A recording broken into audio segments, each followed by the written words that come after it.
Hello and welcome to episode 157 of The Great and Crowbar. It is the 13th of September 2016. My name's Chris Thurston and tonight I am joined by Tom Francis. Hello. Tom Senior. Hello. And special guest Zack Johnson. Hello. Zack, do you want to introduce yourself, your deal? What's your deal? Sure. I'm Zack Johnson of Asymmetric Publications LLC, the unfortunately named game studio behind The Kingdom of Loathing, long-running web MMO, and upcoming non-web, non-MMO West of Loathing. Tell us about West of Loathing, actually, because I think maybe people haven't heard of it that might have tried Kingdom back when.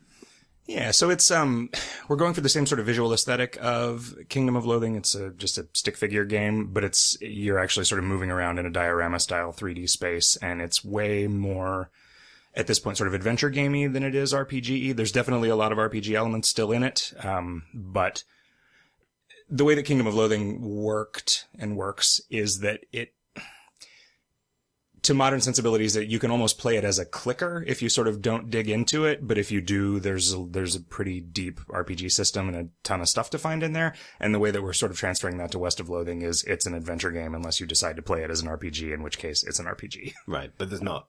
But like at some point the clicker element is gone, or From West of Loathing? Yeah, there really isn't. And it's a lot more, I guess, bespoke content. There's a lot less just sort of like click here and a random thing happens. It's more like you're exploring a big world. We keep pitching it as Skyrim with beans. And now because people are printing that, we now sort of have to deliver on a world that is not 1% the size of Skyrim's world. But at this scale, what does it mean, really? You know, it's how many screens is Skyrim? You can have a lot of white space in yours for a relatively low development cost. That is true. That is true. It's see that white space? You can go there. There are beans there. Awesome. News this week. Several bits of news all at once, which is useful for us.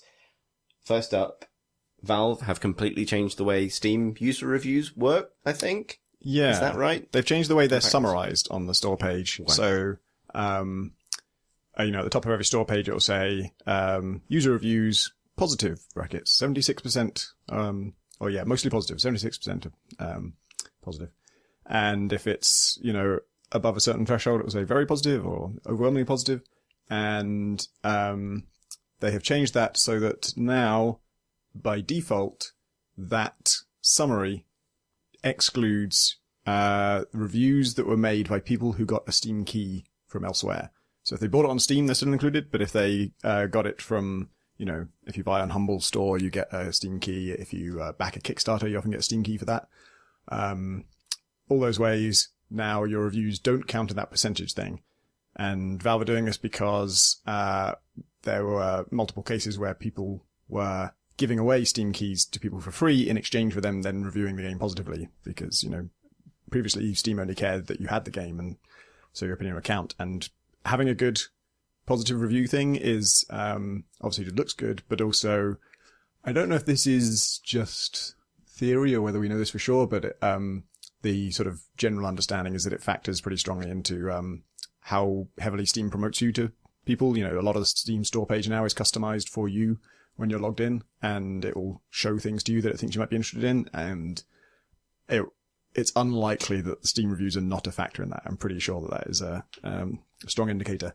I've also heard anecdotally from developers that, like, if you have, if your Steam review rating goes down, like from overwhelmingly positive to merely positive, people have seen like big drops in their sales as a result of that, which is not going to be the effect of those words on people's psychology, right? It's going to be something algorithmic, I think.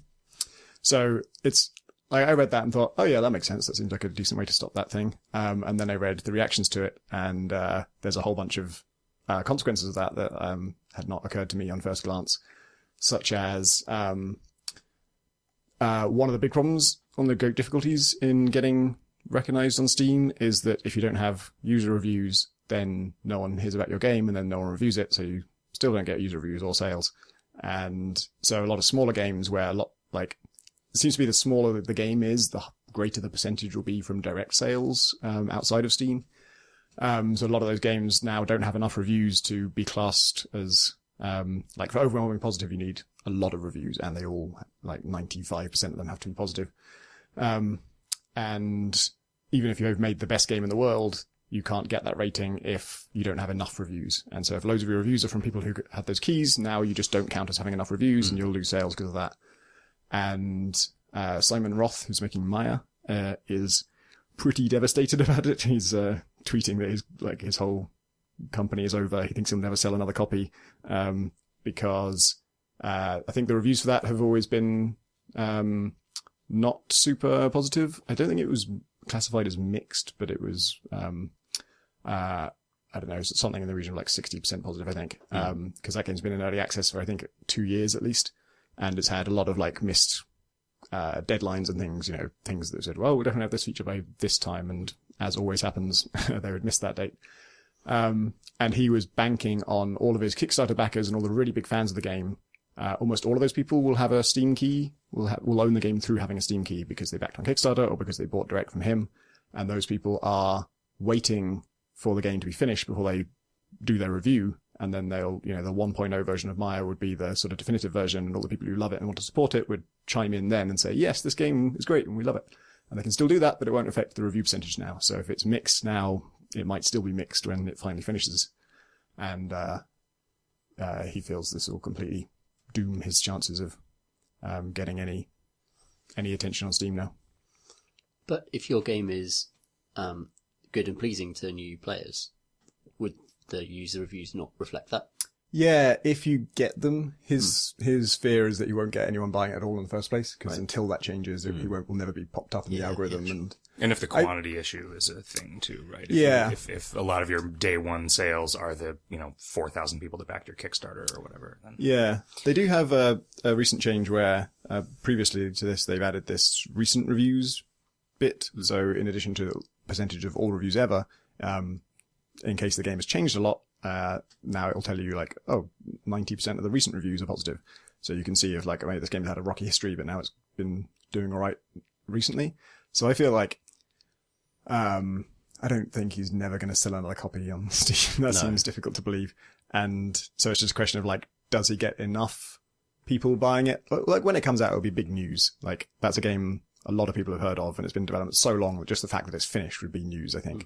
So he'll get a bunch of like traffic from that, and if some of those people buy the game, then if they like it, I think that will be enough to get him recent reviews being positive, and then Steam's algorithm should factor that in. It's interesting because I think there's like, I kind of see why Valve have done what they've done, because ideally if someone is browsing, that information is there for the person who's browsing Steam and thinking about whether to buy something, right? That is ultimately why it tells you in aggregate what the review verdict is. And so you want that verdict to reflect the experience of people who are in the same position that you were in at the point that you're considering buying a game, which is, I'm considering buying it at this price with no priming of what it is. Whereas if that score actually reflects the experience of people who've got it for almost nothing from a Humble Bundle, or who've got it after having been like primed over in multiple ways after a Kickstarter or something like that, then that verdict becomes even less meaningful than it often is anyway.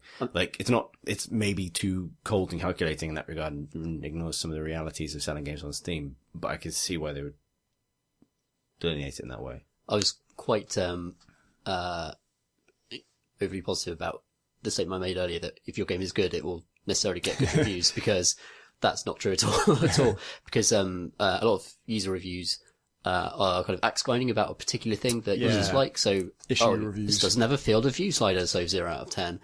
Or this does this particular, the politics of this game, I hate it, therefore 0 out of 10. And there is an interesting phrase in the Steam's blog post about this where they just sort of casually referred to reviews as an indicator of whether their product matches expectations. And I think that is what you see, like when, No Man's Sky gets, I think it was mixed last time I looked, reviews. I don't really think that means that many people think it's a bad game. I think it's that they didn't match their expectations. They thought they were getting X and they got Y. But I think Valve say that, but that's not the way they're read by the audience who are trying to buy a game at all. Yeah. I think the word review is very loaded, and it suggests like an overall assessment of quality. And if you're seeing mixed reviews and lots of bad reviews, lots of thumbs down, which is obviously a very kind of emotive thing to see anyway, thanks to Facebook and the way that the visual language works now. And gladiators. And indeed gladiators. Then, negative user reviews sound like this game is bad. That's how people read it. They don't read like, this has failed people's expectations. That's not how people read that stuff. Yeah. I do now because I'm obviously, I look into this stuff all the time, and I'm sort of a junkie for bad user reviews. Like, if I love a game and it's got like, even if it's got like 98% positive, I'll be like, okay, what are the 2%? Let's see those.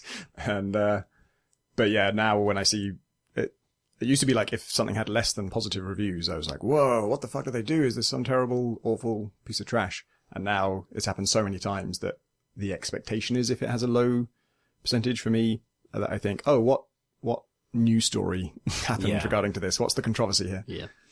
It feels like, because it's strange, because you have like thumbs up, thumbs down metrics on all sorts of things, like YouTube videos. We don't really think of them as reviews in that context. It's not like this is my review of your YouTube video. It's I liked it or I didn't like it.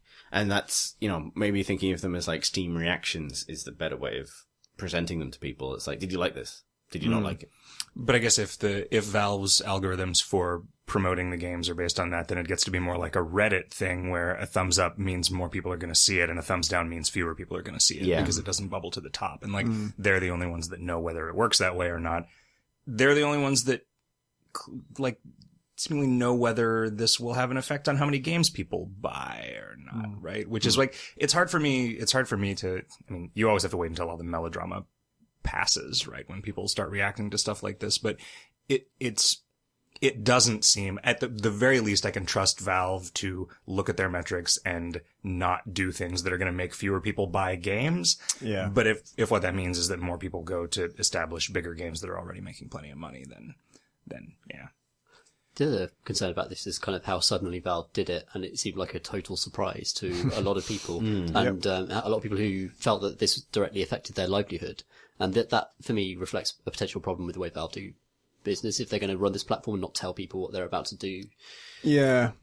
Yeah, they could probably do with more consulting and discussing. Maybe I'm just not on the list anymore, but we used to have meetups with Valve every now and then, like maybe once a year. They would invite us all to somewhere in London and just, I say us all, like 25 people. All games developers. Yeah. And it would be almost useless for like an actual exchange of ideas, because even with 25 people, that's way too many of us to get anything. It wasn't like a meeting. It was just like hang out in a bar, and if you have concerns, you can find a Valve person there and raise them. But I don't know if that's still happening. And also, even if it is, it's not a great way of doing it. In theory, there's like developer forums and stuff, and you could post on there, and people do. But I don't know how effective it is. And it's definitely true that Valve tend to just do things. This is true of Valve's approach to esports as well. They love surprising entire communities with like, we've decided we're going to change how coaching works in Counter-Strike.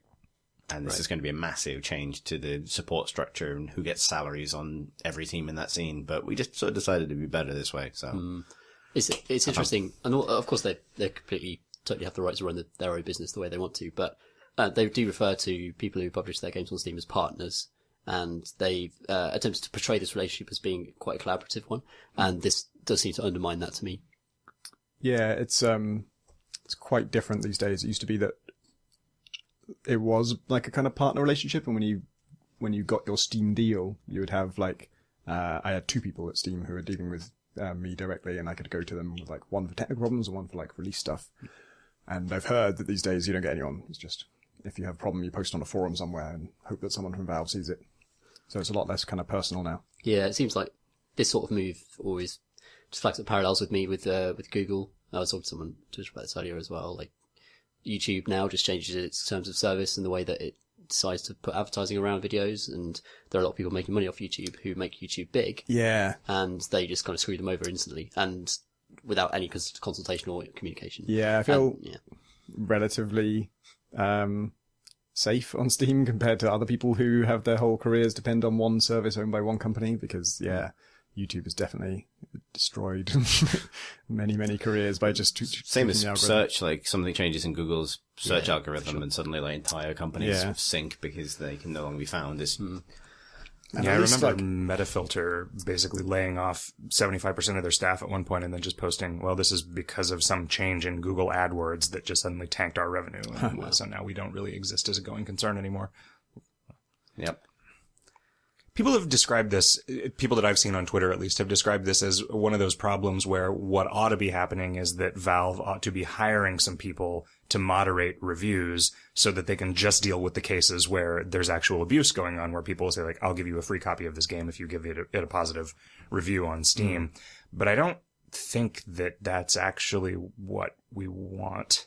Like just a big paid moderation staff making a bunch of moment-to-moment subjective decisions. It's not like that will be uncontroversial, like, is it? Yeah, like just saying, all right, reviews from distributed keys don't count is a lot safer, although, not necessarily a thing that you are going to agree with, but it's safer than saying reviews count if Jeff or Susan, depending on who's on shift that day, doesn't think it's bogus. Yeah, I feel like if this is the way it worked from the start, there would be almost no complaints about it, because actually this relates to a thing Valve do, which is basically crazy on paper, which is that me as a developer, they will give me any number of copies of my game that I want to sell to other people for pure profit for myself, and they take nothing, and they have to pay for the server costs of providing it to them. I know why they do it, and it does end up being in their interest, but it's still like worth remembering that this is a very specific service offer that most platform holders would not offer. Yeah, I was astonished to learn that that's how that works, because West of Loathing got greenlit, so it was suddenly, well, we're a real studio now, I guess, and we're going to have to deal with them. And it is amazing to me that, because it just doesn't sound like something that a company like that would do. Yeah. It's I was thinking about it, and it's like, well, if, for selling them, I think there probably are restrictions. If I just ask for a million keys to give away for free, they might see that as competition. But for selling them elsewhere, there is no limit on how many I can have and how many I can sell. And from their perspective, I guess, if I sell a whole load of copies on Humble and those people get Steam keys, either those people use the Steam keys, in which case, Steam get a whole bunch of people on Steam, who possibly weren't there before if they're buying from Humble. And if they don't use the Steam keys, then it costs them nothing. So it's just a number. It doesn't relate to anything. So they also done some calculation if someone buys a thing that's not on Steam, having them register that product on Steam ultimately is more likely to lead to them becoming a Steam customer and us getting money, than not.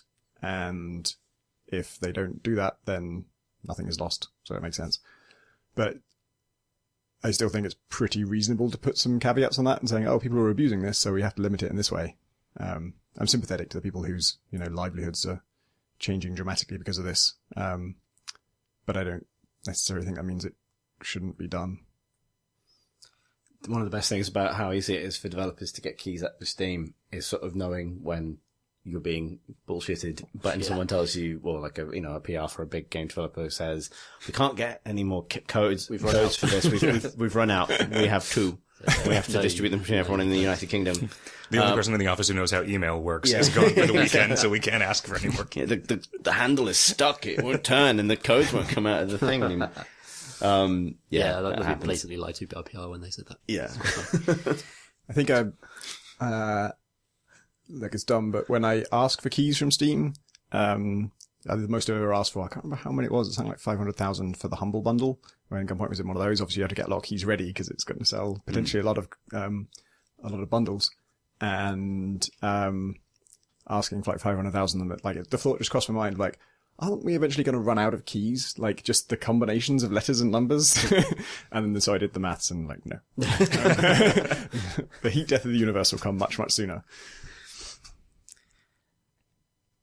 In other news this week, Chris Metzen, sort of head of, I think, creative director of Blizzard was his last job title, has retired from Blizzard, aged 42, which makes it sound like he's died. He hasn't, but so he's left, which is quite shortly after the release of World of Warcraft Legion, which seems to be quite well received, which has led to a lot of people sort of reflecting on his influence on that company and its lore. over the last 23 years, and all of its games from like Diablo, StarCraft, Warcraft, Overwatch, and so on. But also, parallel to this, Rob Pardo, formerly of Blizzard as well, who I believe left Blizzard a couple of years ago. Is that right? Question mark? I don't remember how long ago it was. I think he retired. He'd left World of Warcraft a while before he left Blizzard, and That's I think right. that was the point at which I wasn't paying attention anymore. He has also announced a new studio called Bonfire, which has a very Blizzard-y logo, which is sort of interesting. So, I mean, that's not to say that that's where Chris Metzen's going or what Chris Metzen's doing, because it seemed to be indicated by him leaving. But it's an interesting kind of, I guess, sea change for that company, because one of the notable things about Blizzard is how top-down they are in terms of the creative direction of all of their products, having a really similar kind of... Do we know if Metzen was still on World of Warcraft for Legion? I don't know. I know he was on Overwatch, so maybe that had taken up all of his recent time. Zach, I remember you saying that Legion felt like it was made by kind of a bunch of fresh developers who were really excited to be working on it. So I haven't actually played any of it because it came out right before I came to Europe. The stuff before Legion. The stuff leading up to it, and also I had just gotten this sense from there are these dev interview videos that they've been posting that I sort of randomly popped in and watched one, and it was astonishing to me how off the cuff it was. And how it just like, wow, okay, so they apparently are just, it's kind of just anything goes with World of Warcraft, and it seems like it's now staffed by people who are just really happy to be there and just doing crazy shit just because they can and because they're in love with it. And I think that is at least what the response to Legion feels like to me. It's just like, wow, they're doing a lot of really amazing stuff with this technology that they've spent all this time sort of silently building up. So I'm really curious, like, because typically MMOs go through this. It's, no one ever does the thing that we've done with Kingdom of Loathing, which is to start an MMO and then work on it for 13 years as the same sustained project. And I can understand why. Typically, like, an MMO launches, and then after a few years, it's just switched over to a live team, which usually becomes less sort of figurehead driven. Like Pardo was there from the beginning and was an old like EverQuest raider, and so like really set a lot of the kind of mechanical tone for all of the stuff that happened in World of Warcraft. But it's just softened and softened and softened and become more and more accessible and less like EverQuest as time has gone on. And it seems like they've finally just embraced, well, it's not important to anyone that this is a world anymore. So it's like, well, there's this one vein of copper ore out here. Like, what do we gain by someone running up to it and taking it as you're running up to it? Like, really nothing. So why don't we just make it so it's there on a per player basis now? And Instance of Warcraft. Yeah, exactly. Yeah. But everything is instance. And it's so, but one of the things that does as a player is like there are these events that led up to the new expansion coming out where there are like demons invading a given place, and you look at your map and it shows you where the invasion is happening. And when you get there, it's always just starting, which, like, obviously that's impossible if there's one world where this stuff is happening, right? So I think that you're then playing in some weird sharded off version of Hillsbred Foothills or whatever with a bunch of people from a bunch of different servers. But it's great, and everybody gets to have a bunch of fun really quickly, and nobody cares that there isn't the sort of worldy verisimilitude that's really interesting as a designer, but sort of meaningless as a player. Although I'm sure that a lot of players would disagree, but not that many. It's interesting because, like, I agree. And I say that as someone who, like, stopped liking MMOs when they became that rather than EVE or, a big persistent world that you would affect yourself. I mean, even early WoW, WoW was the game that began that massive slide towards sharding and instancing. And even instance dungeons were a huge departure from EverQuest, because that was the thing where it's like, well, it's one person gets to kill this monster today and then it'll come back 18 hours from now or whatever. I guess Guild Wars 1 was very instance. Everything was instance. Yeah, absolutely. And Guild Wars also span out of something like Phantasy Star Online as well. So there's like, there's like a parallel genealogy, which actually almost comes from Diablo, weirdly. Like, this is sort of, Blizzard are there regardless, I think, but you have the kind of dungeon hub, or like hub town spoken out into dungeons that you can run any number of times version of the MMO on one side, and then you had the EverQuest model or the Ultima Online model on the other side. It's very interesting to see things like Destiny kind of going with the Guild Wars side of things and using, be able to do that with with that technology and be able to do kind of high fidelity, high pace interactions in online environments with smaller numbers of players. And it just demands instancing, doesn't it? You can't do that with hundreds of players on the same kind of server. Yeah. The same zone. I think it's interesting to see how WoW shifted, though, because I think it was Mr. Pandaria that brought in that zone-wide instancing thing, or phasing. I can't remember exactly what the word they used for it, where you would see a different version of the zone based on what point in the story you were in. Whereas previously, you just had quite a static world. All the players would be doing different quests. They could see each other, but you'd see someone doing a boss over there and think, I'm going to be doing that same boss in an hour when I finish the quest line I'm currently on, and everything sort of exists parallel to each other.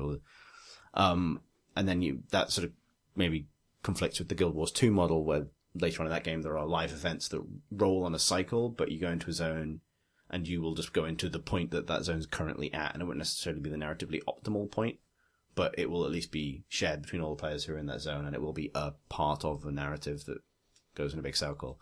Whereas the WoW way now, as far as I understand it, is you'll always enter the zone at the point that is optimal for your experience. Yeah.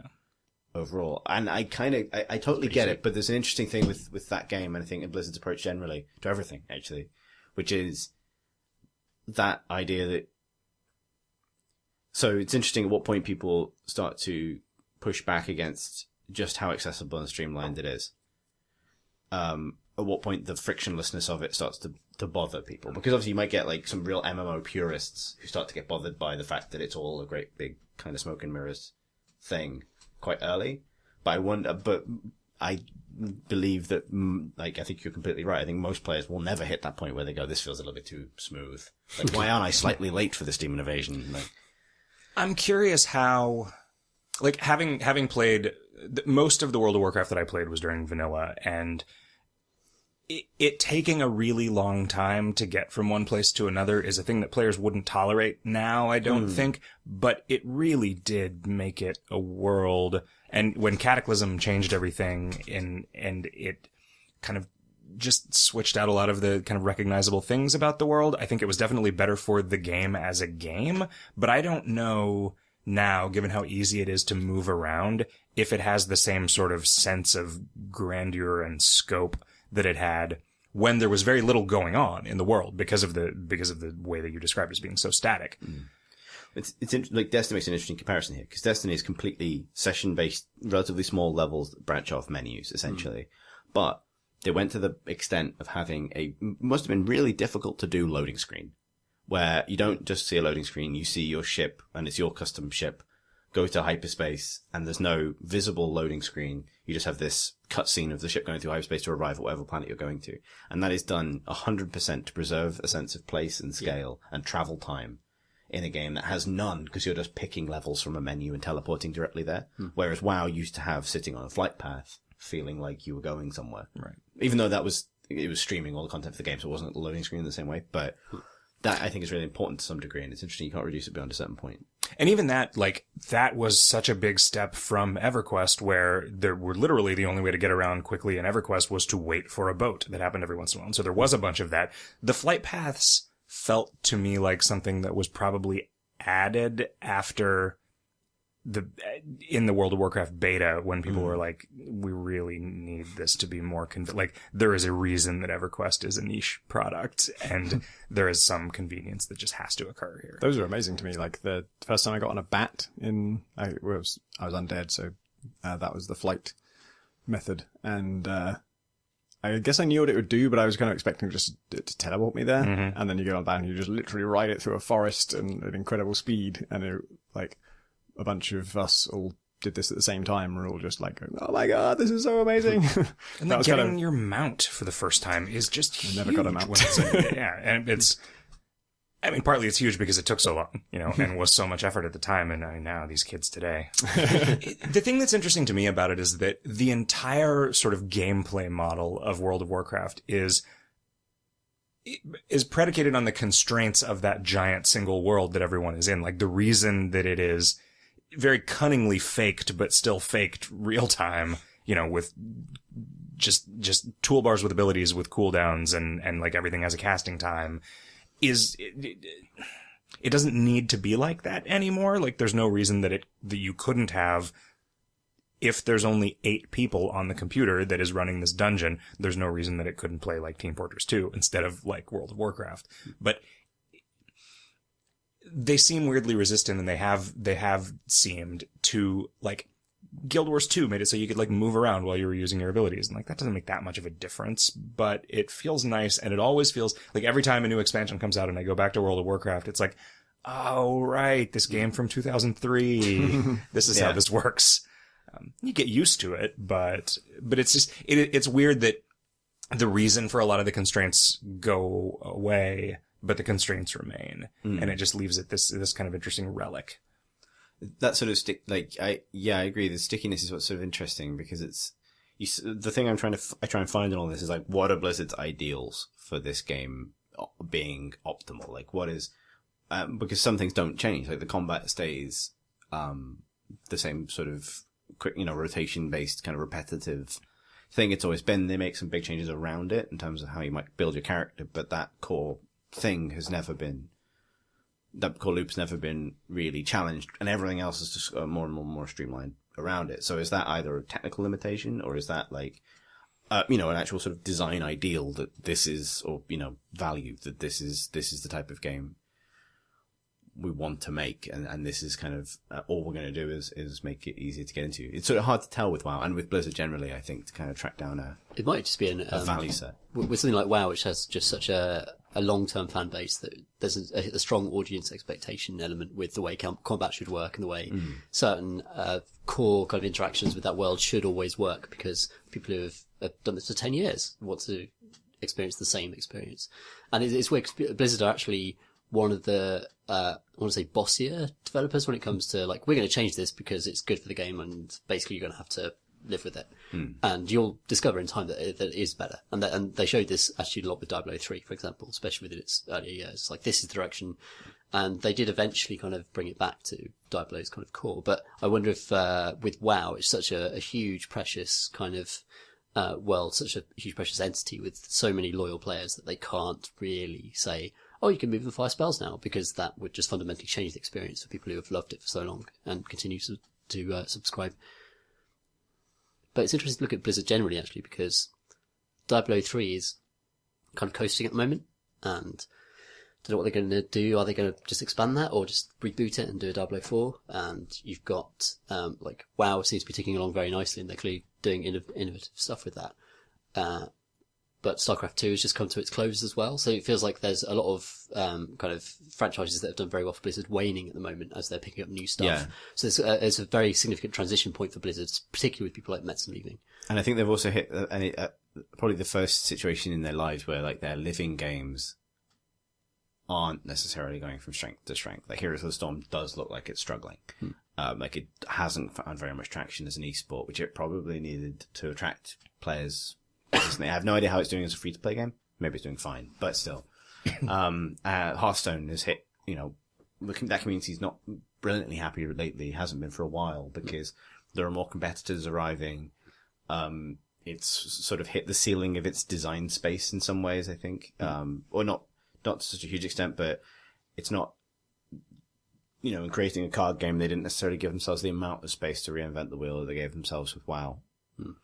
I don't know if that's totally accurate, but it feels like, I suppose Overwatch is a massive success, but you wonder if that will pull the company in that direction for a while. Yeah, like if they will just sort of follow the thing that's been hugely successful and not have this situation where they have 3 series that are all the biggest thing in their respective genre all at the same time. Yeah, and also with those, like with StarCraft 2 and with Diablo, they've taken very, very long established genres and basically just polished them to a fine sheen. Those that the ARPG is, Blizzard envision it, is solidified and almost perfect in Diablo 3, and the same with that particular type of RTS with StarCraft 2. They've just honed it to a finish. And what do you do next with those things? Now you've just got those products and people get bored of them. You can't just reboot them. It's not as simple as that with those. And it's with WoW as well. You just can't just reboot WoW, because those genres have all changed and moved on now. Like, you're going to have to make new products and do the same. Like, they're in a very awkward position, actually, with a lot of their MO would sort of require them to wait for someone else to invent a new genre so that they could then make an extremely accessible and streamlined version of it. Did you guys see recently there were some documents about Diablo 1 release that more or less made it seem like what Diablo 1 was Blizzard's approach to like NetHack or because like Diablo was turn-based. Yeah. Oh, yeah. And the way that they made it into Diablo was to just make turns pass automatically and set their duration to like 1/8 of a second. And like, oh, wow, this is actually really fun. Yeah, like, We've invented real time. yeah, we accidentally invented a genre for once. But Yeah, I was thinking about that because, and maybe this ties back to Chris Metzen leaving, is you wonder, like, what will Blizzard do next?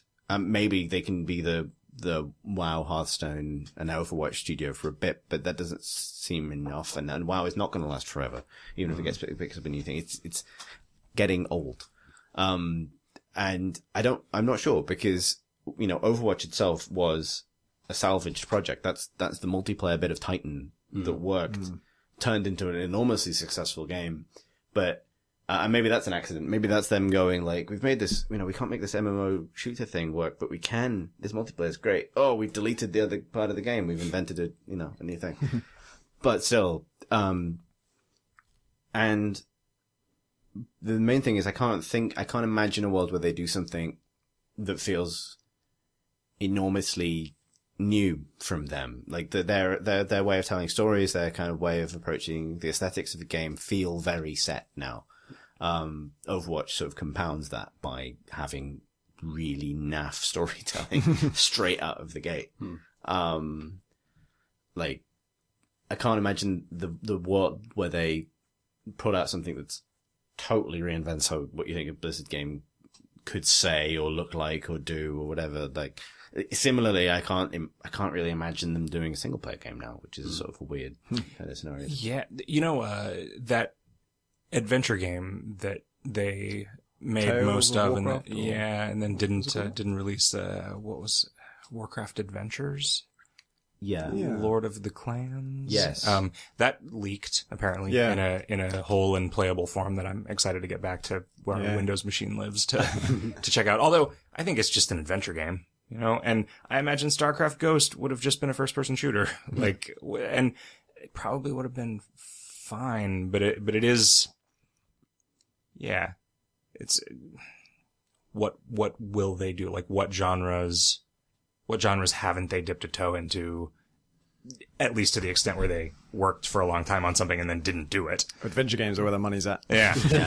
Got to get into that. The RTS for them is still so strong, and I think maybe revisiting Warcraft or something. Yeah, Warcraft 4 would be very cool. That could be pretty amazing. I mean, that would be a huge fan-pleasing thing for them to announce, but it's not, again, it doesn't pull it back out of this sort of, can they reinvent that genre again? Like, you know, it's sort of that, maybe they don't need to. I wonder if They they've kind of got but- more of a blank slate with Warcraft. Not a blank slate, but with StarCraft, I feel like they can't do StarCraft 3 and dramatically change what it is, because the esport side of it is so primary. Yeah. And Warcraft 3 was a big esport, but it's been so long since it was, you know, center stage, that I think they could change the formula more on that one.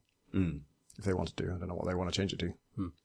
I mean, the changes in Warcraft 3 sort of became Dota. Yeah, right? they did accidentally. That was the other genre they accidentally invented, but they just failed to capitalize on. Yes. They failed to copyright that. Well, also, I mean, it's anti-Blizzard in every. Yeah, it's conceivable- janky as shit. It would be, and I have to say, Chris, completely incomprehensible to me if not for you describing it in ways that made it make any kind of sense as this complicated entity. Like, listening to this podcast is the only thing that has ever given me any sense of like what the actual there is in Dota. But yeah, it is a disaster in terms of like comprehensibility. Yeah. And that's not something I can understand why they wouldn't do that. And honestly, so was Heroes of the Storm, which was really surprising to me. Like the fact that, and even in Overwatch, the fact that there is not a per character tutorial in Overwatch and in Heroes of the Storm is the most like non-Blizzard thing. It's interesting. It feels like that's one of the times where they've failed to translate the vocabulary of a different genre into like a form everyone can understand. Because Heroes of the Storm is actually in some ways more difficult than Dota because it has, or like they tried to make it accessible by offsetting all the complexity onto maps that they could do per map tutorials for. Like, this is all the things that's different about this map, which is a very Blizzard design decision. It's like, well, this whole one map that's a vast sandbox of possibility thing doesn't flow very easily. So what if it was chunkier and more accessible, and you could that difference in approach and in terms of different strategies would be expressed very visually by this one's pirates and this one's Egyptians and so on. But that's led to like really specific playbooks for different maps that you have to play in a certain way, and you have to kind of know intuitively, which skipped ahead of all of the kind of learning the game stuff and straight ahead to like, have you read up on the community metagame for this particular map? And it becomes even more arcane in some ways. Thanks, Distant Dog. Yeah, I think I've experienced this with Blizzard games particularly, but it's interesting. Sorry to bring Destiny up again, but we've gone to both Forbidden Ds today. It's fine. I know. We'll do a Destiny podcast probably in a few weeks when the new expansion's out. But I can't really get invested in multiplayer where the meta is everything. Like I love multiplayer where there's space below the meta where you can still have fun and just kind of casually get into stuff. But I feel like Hearthstone has long gone past that point. Yeah. And for me, Hearthstone you were supposed to be the one Hearthstone. You were supposed to be the Magic the Gathering that you could just drop into and play and have fun with. And it was for like a year. And going back to it now, it's like, oh my God, if you're not running, this fucking Hunter strat or this other strat against it, if you just go in and just kind of mix some cards up, you can't have fun. And that's because the meta is so dominant in Hearthstone and in a lot of multiplayer arena shooters, and perhaps in Overwatch as well, that there's no room for people to have fun who are experimenting and just trying to go in a casual way. Whereas with Destiny, there's loads of room. They create loads of room for people who don't want to run with the guns that everyone runs with. Well, that's an interesting problem with the Blizzard approach, which is very top down and very sort of like we were saying earlier, like we'll design this and we'll get it right, and we're going to change these things about the game, and you might not agree, but we're right. Is that actually can lend itself directly to these very unchanging metagames, particularly in Heroes of the Storm, because it's all really carefully considered on the way in, which means that there's not a lot of room around the side for players to come in and just break a system. And that's why Dota, even though it grew out of Warcraft, is the most un-Blizzard game, because it's like players have figured out that if they make these little monsters chase them at the right time, then it'll trick the spawning mechanic for the camp that they're from, and it'll double up on the monsters in that thing, and it's not a bug. That's a way of increasing the ambient gold value of the jungle over time in a way that becomes this meta strategy, and whole new strats can be built around that thing, and that's so It's a complex sim sandbox. Yeah, it's a sim, and so... And it clearly wouldn't have worked that way if the scripting tools for Warcraft 3 maps had allowed them to, like, detect anything other than, is there a mob standing here or not? Like, if there was any state in whether it existed, like, they wouldn't have designed it that way initially, I don't think. No. I mean, the whole tree system in Dota, like, I made a joke once that there are probably more game mechanics tied to a single tree in Dota than there are some hot Heroes of the Storm maps. But that's because Warcraft 3 had a thing about lumber, and trees were like lumber entities in addition to everything else they were. And I don't know if it was easy to spawn a tree in the map when designing maps that wasn't like a lumber tree. So you had to figure out how you were going to incorporate the fact that trees could be cut down for lumber into the game you were making, which is bananas. But it's like, it's also what created this sort of mad box, which is why it's interesting in the situation where the Heroes of the Storm competitive scene really struggles to find, some dynamism and life to it, and Dota's so healthy because Dota's mad, but it's so mad that the developers even don't have a handle on it, which is probably the place where Blizzard would never go. Yeah.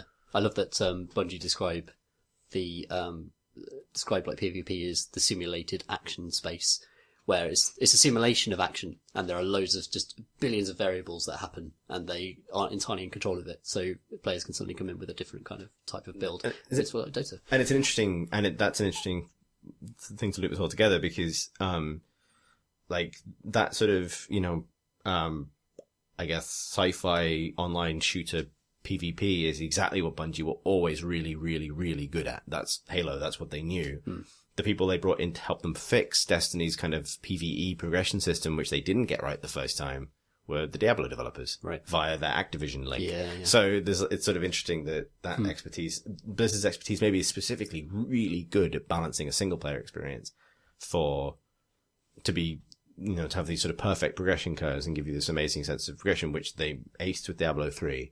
And now they've applied to World of Warcraft, which is becoming more of a single player game where, like, to go take us back to the beginning of this conversation, you can walk into a zone and it's all perfectly teed up for you. And it was sort of dogmatically one even at launch, right? EverQuest, at a certain point, you could no longer solo creatures that would yield experience. And World of Warcraft very explicitly decided you can just get to the level cap without ever grouping up if you want to. Yeah, and that was There's just fun, optional stuff that you can do if you group up, yeah. So. We should probably talk about what we've been playing. Oh, yeah, because that sure. is the 40-minute news. Tom. I have been playing a lot of Deus Ex. I cannot hide or deny this fact. Last time I talked about it, I was really cold on it. I was really surprised. I tried to get into it and I couldn't follow the story. I found it completely it wasn't like overly complicated exactly. It just didn't relate to anything that I understood or cared about.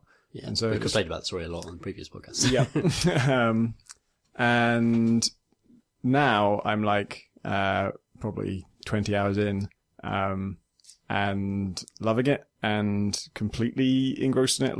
And the plot hasn't really got any better. So I was starting to realize that wasn't actually the problem. The problem was it gave me a whole bunch of orgs that, as I say, I didn't ask for. There's a joke there somewhere. Yeah, Pip made it last time.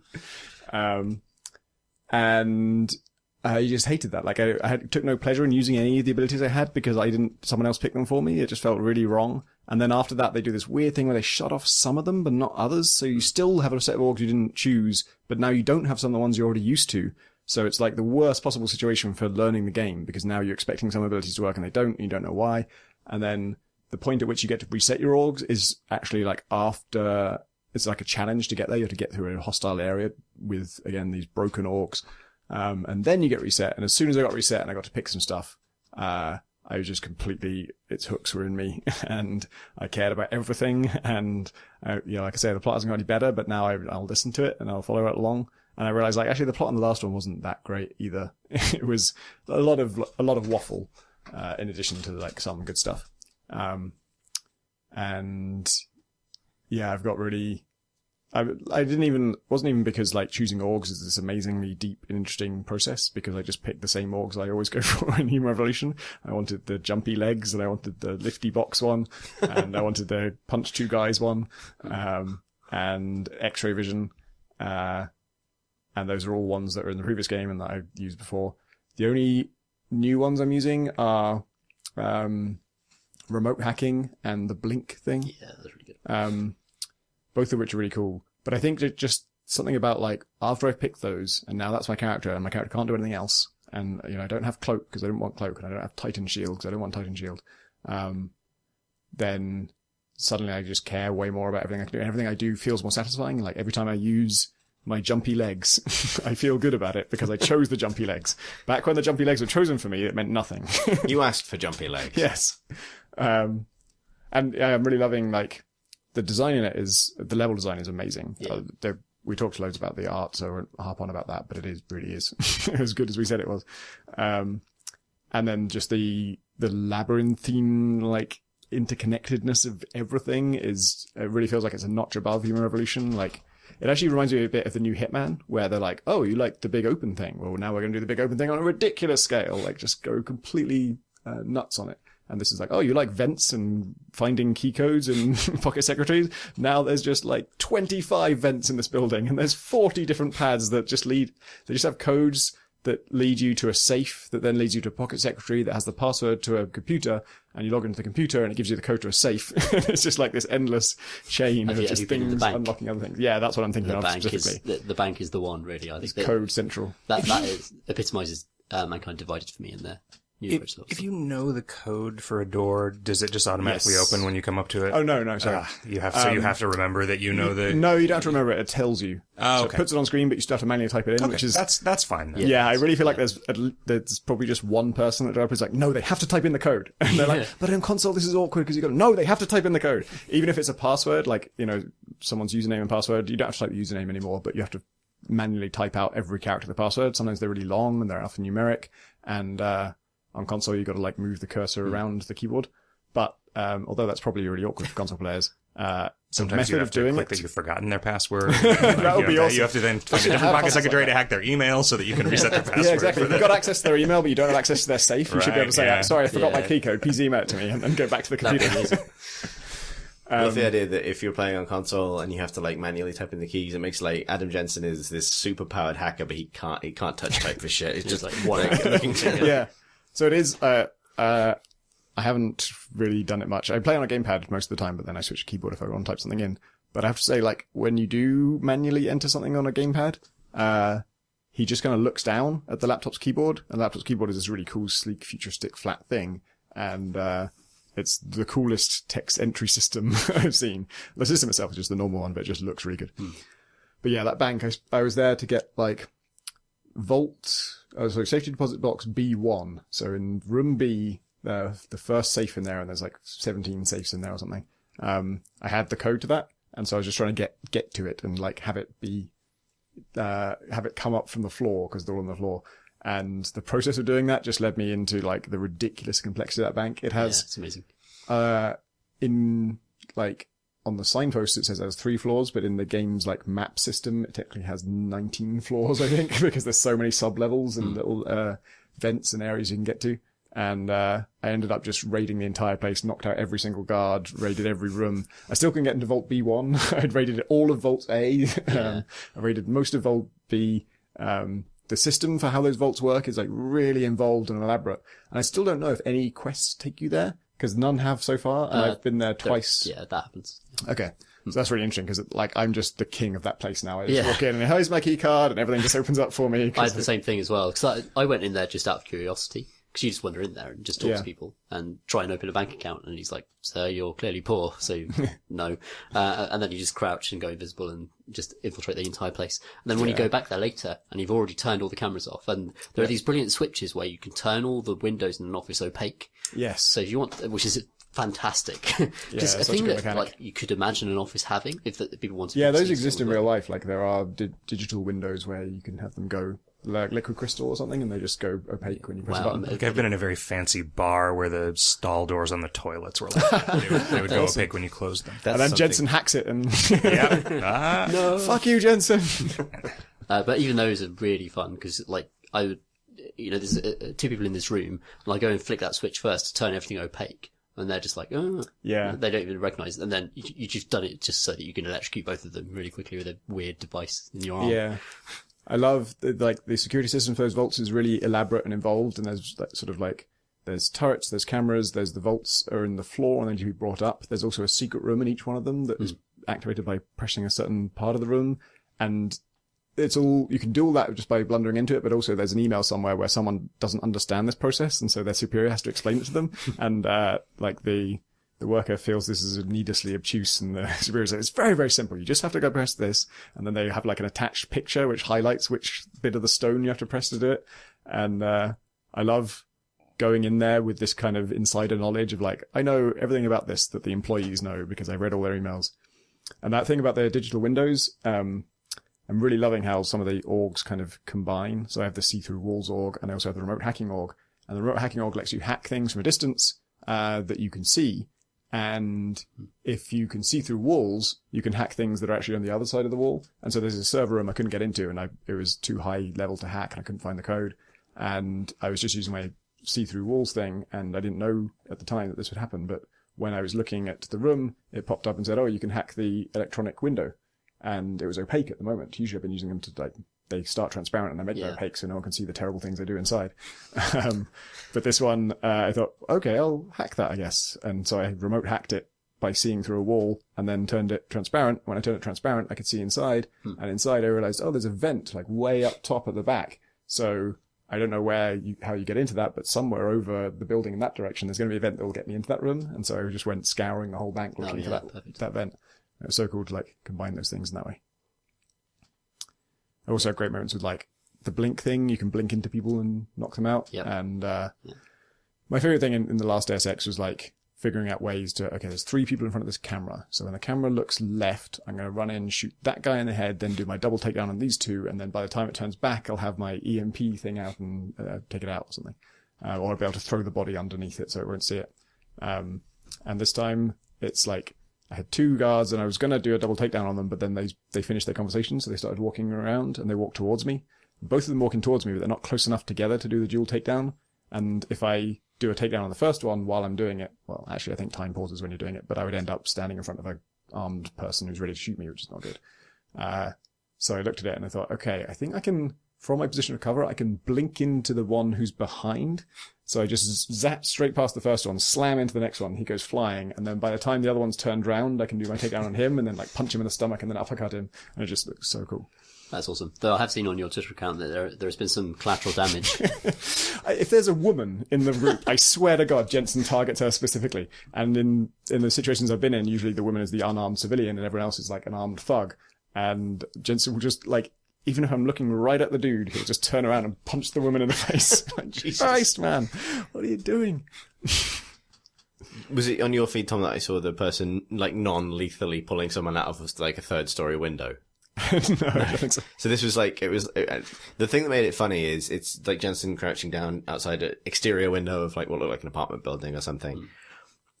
Uses the non-lethal option, punches through the window, grabs this woman who just looked like a civilian, like flings her backwards over his head. No, what he does, he pulls her over the wall. It's almost like a from waist-high cover takedown. Right. Yep. Yeah. Pulls her over the wall, punches her out, and then drops her, and she just sort of slides off the roof and like just like falls 3 stories to the street below. At which point all the points come up like merciful. Yeah, I had that when I ran into this room and tried to take out the armed thug, and I ended up punching the woman who was with, like punch her in the stomach, then uppercut her, and then it says merciful soul. I'm not sure really. Am I? It's a story of shades of grey. There are special takedowns for if you're attacking someone while you're hiding behind the thing that they're sitting on. So if they're sitting on a desk and you're below them and then you do a takedown, there's a special animation for that. It's really cool. It's good, but nonsense. Like the story is just nonsense, but it's fine because the bank exists in that game, and that's all that really matters. And then the Golem City is amazing. Yeah, that's right. And that's a weird one where like the bank is a very like self-contained thing, and you come at it from whatever angle you like and you explore it in its entirety and it makes sense as a building. Golem City is just this long sprawling thing and your objective is to like get somewhere, so you're trying to traverse it. But it goes on for ages and it's just all really dense, rich, sneaky, venty spaces with like multiple levels and guards above you and guards below you, and I just found it like endlessly fun to explore that. And I had one time where I would keep forgetting to save. So I had this one save where I'm about to take down 2 guys and I do that, and then I go off and from there I can go any of like 5 different directions, and I do know roughly what direction my objective is in, but I don't actually know if walking that direction gets me there or if I need to go up first or whatever. So each time I go a different way, and I would spend like 15 minutes taking out people, sneaking around, disabling cameras, and then I end up somewhere where I just have no idea where I am, and then I die to something, and then I reload, and each time I go back there's just a totally new way to do it, and I can have a completely different experience. And the one that I was successful on, I went in one direction and worked my way through it and kept like doing cool takedowns and tasing people and gas grenading people and remote hacking cameras and turrets and stuff, and worked my way through. It just went on for ages and ages and ages, and then ended up exactly back where the save point was. I just did a full circle and just cleaned out everything, and then like, okay, well now I'll go to the objective then. Did you enjoy the Resistance hideouts there, which projected the name of the Resistance on the like in massive letters across the Resistance store? It's a great Splinter Cell. Was it Blacklist or yeah, I think it might be Blacklist. Blacklist and Conviction. Your objectives were just projected onto the walls. Like, yeah, Ubisoft hate UI. But in this case, this was the thing that the Resistance had elected to do with the entrance to their own hideouts, where they just projected in giant glowing letters where the Resistance was. Maybe they're gambling on the fact that like people naturally ignore advertising, so the cyberpunk future where that advertising is always projected on the wall, you're like, it's nothing. Sure, they're not there. No, that was amazing. I think that that game has there's some interesting tension between what the player thinks a hub is and what the player thinks a level is, because they're often kind of interchangeable with a lot of Deus Ex Mankind Divided's hub level areas. Human Revolution was very clear cut, wasn't it? There's just these 2 big hubs and everything else was a mission, and you knew you were just going to do it and could leave again. Golem City like had a nice civilized area with a bunch of NPCs and side quests and stuff, and I was just on my way to my objective, so I didn't pay much attention to it. and then I don't think I get to go back there. No. I've left it now, and I was just going to do this objective and come back and then sort the side quests out, but the objective just keeps taking you further and further away from it, and I guess all that stuff's gone now. Yeah, it's got because there's only really one main hub, which is Prague, and that's the main what you'd consider to be a hub. But a lot of their kind of side quests and missions have hub-like areas where there are like non-combat areas and combat areas spinning off it. And I think like some of the disappointment with Mankind Divided almost comes from the way those areas are portrayed. So when you fly out there, you think often that you're flying out to a new hub or a new kind of explorable space, and then something like the Throat there offers you like explorable spaces, but then you realise that you can't go. Like it feels like there's a lot of kind of miscommunication in that game about what you're kind of about to explore or what you're about to have to do. Yeah, I'd love to have been in on a meeting where they decided to do one hub, because Human Revolution had 2 hubs and it was supposed to have a third that they didn't quite finish, and so I was expecting them to just do 3 this time. Like, okay, now we've got our production pipeline in place and we know what we're doing, we can just actually get this done. But they went the other way and did 1, which is very unusual. They must have had some specific reason for it. But also, that doesn't really kind of... It feels like as though they probably should have had 3, or because they keep on talking about London, and, here's this kind of... here's a kind of... a 3D printed city somewhere. You're like, oh, well, I'll get to go there at some point, or that's a hub, or that's a hub. And they keep on teasing these places, and if you're familiar with the Deus Ex kind of universe and the way those games have gone, you always kind of expect to go to those places. Yeah. So there's almost kind of a writing problem with the game, I think, in that respect. Is it the kind of thing that would sustain DLC? I mean, maybe that. Yeah, I'm sure it'll do. Actually, I have a bunch of DLC for it, because I guess I have the special edition, and it has some Jensen stories. I don't know what those are. I don't know what those are yet. There's going to be like 2 pieces of story expansion things this year. One of them's about Pritchard. That's all I know. The annoying tech guy from the first game. They are doing a bunch of stuff in this, which I was hoping they'd do, because it's after Human Revolution. It's closer to Deus Ex 1, and so there's a lot of stuff where they just mention like a company name, like, oh, those guys. And, certain character names as well. Electronic old men. Yes. Running the world. Zach, what have you been playing? The only new thing that I've played since I've been traveling is this jam game called The House Abandon. It was a very short experience, but you said the name of the person that made it. I think it's John McKellen. Yeah, he was no code. Yeah, he worked on Alien Isolation for Creative Assembly. I think he was UI design maybe, but I might be wrong. I'll have to check. So this was a Ludum Dare game, and I guess the theme of the jam was ancient technology. And so this is a game about playing a text adventure on a sort of a computer that's in the scene. Like it's a 3D view of a desk with a computer on it. And initially you just are playing this like very sort of simplified and streamlined text adventure on it. And then things start to, there's a twist. So it starts to matter that it's in a space. It was really atmospheric and cool and an interesting use of that, but I get the sense that whoever designed the text adventure part of it had not played a ton of text adventures. And I guess somebody who thinks of a text adventure as ancient technology, like that's what they think of is, a game from from the 80s. There were just things like when it's giving you its output, you can't start typing until it's done. And so if you type a command that doesn't work, it says, I don't understand. And you're like, but it does, it's fine. It's worth playing through. It's worth overcoming the little bit of frustrating bits about moving around. It doesn't support a lot of the synonyms that you would expect for just getting around. No movement is directional, and it's also not super clear about you sort of go back, and that means to go to the backyard, and like go back also means go back to the front of the house. I don't think that's literally true, but it's a lot of stuff like that, where even after I'd done it a few times, I don't remember what I'm supposed to type to go back to this room that I was in before. But it's cool. It's worth spending the 20, 30 minutes that it takes to play it. So when you're interacting with it, do you have like 3D freedom of movement within the room that the computer is in, or is it all text adventure with this frame? It's just text adventure with the frame. You can't move the camera around. You can't really do anything except the various other parts of it become interactable over time in limited ways, but it's not, it is not meaningfully not just a text adventure. It's, it has this kind of I guess, meta text adventure aspects to it. Nice. But We also played Ibanob, oh yeah, which is a co-op platformer where it's side on, and the floor is basically one of you is on the underside of the floor and one of you is on top, and you are both physical to each other. So if you get to the same side, you can stand on each other's heads and stuff.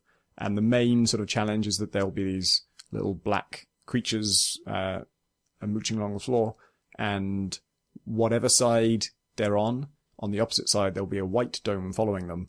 And if either of you touches the white dome, it destroys the creature. But it also, all of the points that come out of them on the side where they're hostile. So you generally want one of you to be on one side and one of you to be on the other side, and the one who's on the side of the white bits hits the white bits to kill them, and then the other one has to pick up the bits. And it's got a lot of puzzles where it's just like jump on each other's heads and figure out, like, I'll come to your sides to give you a boost up here, and then I'll go back to my side so that you can be there while I do this.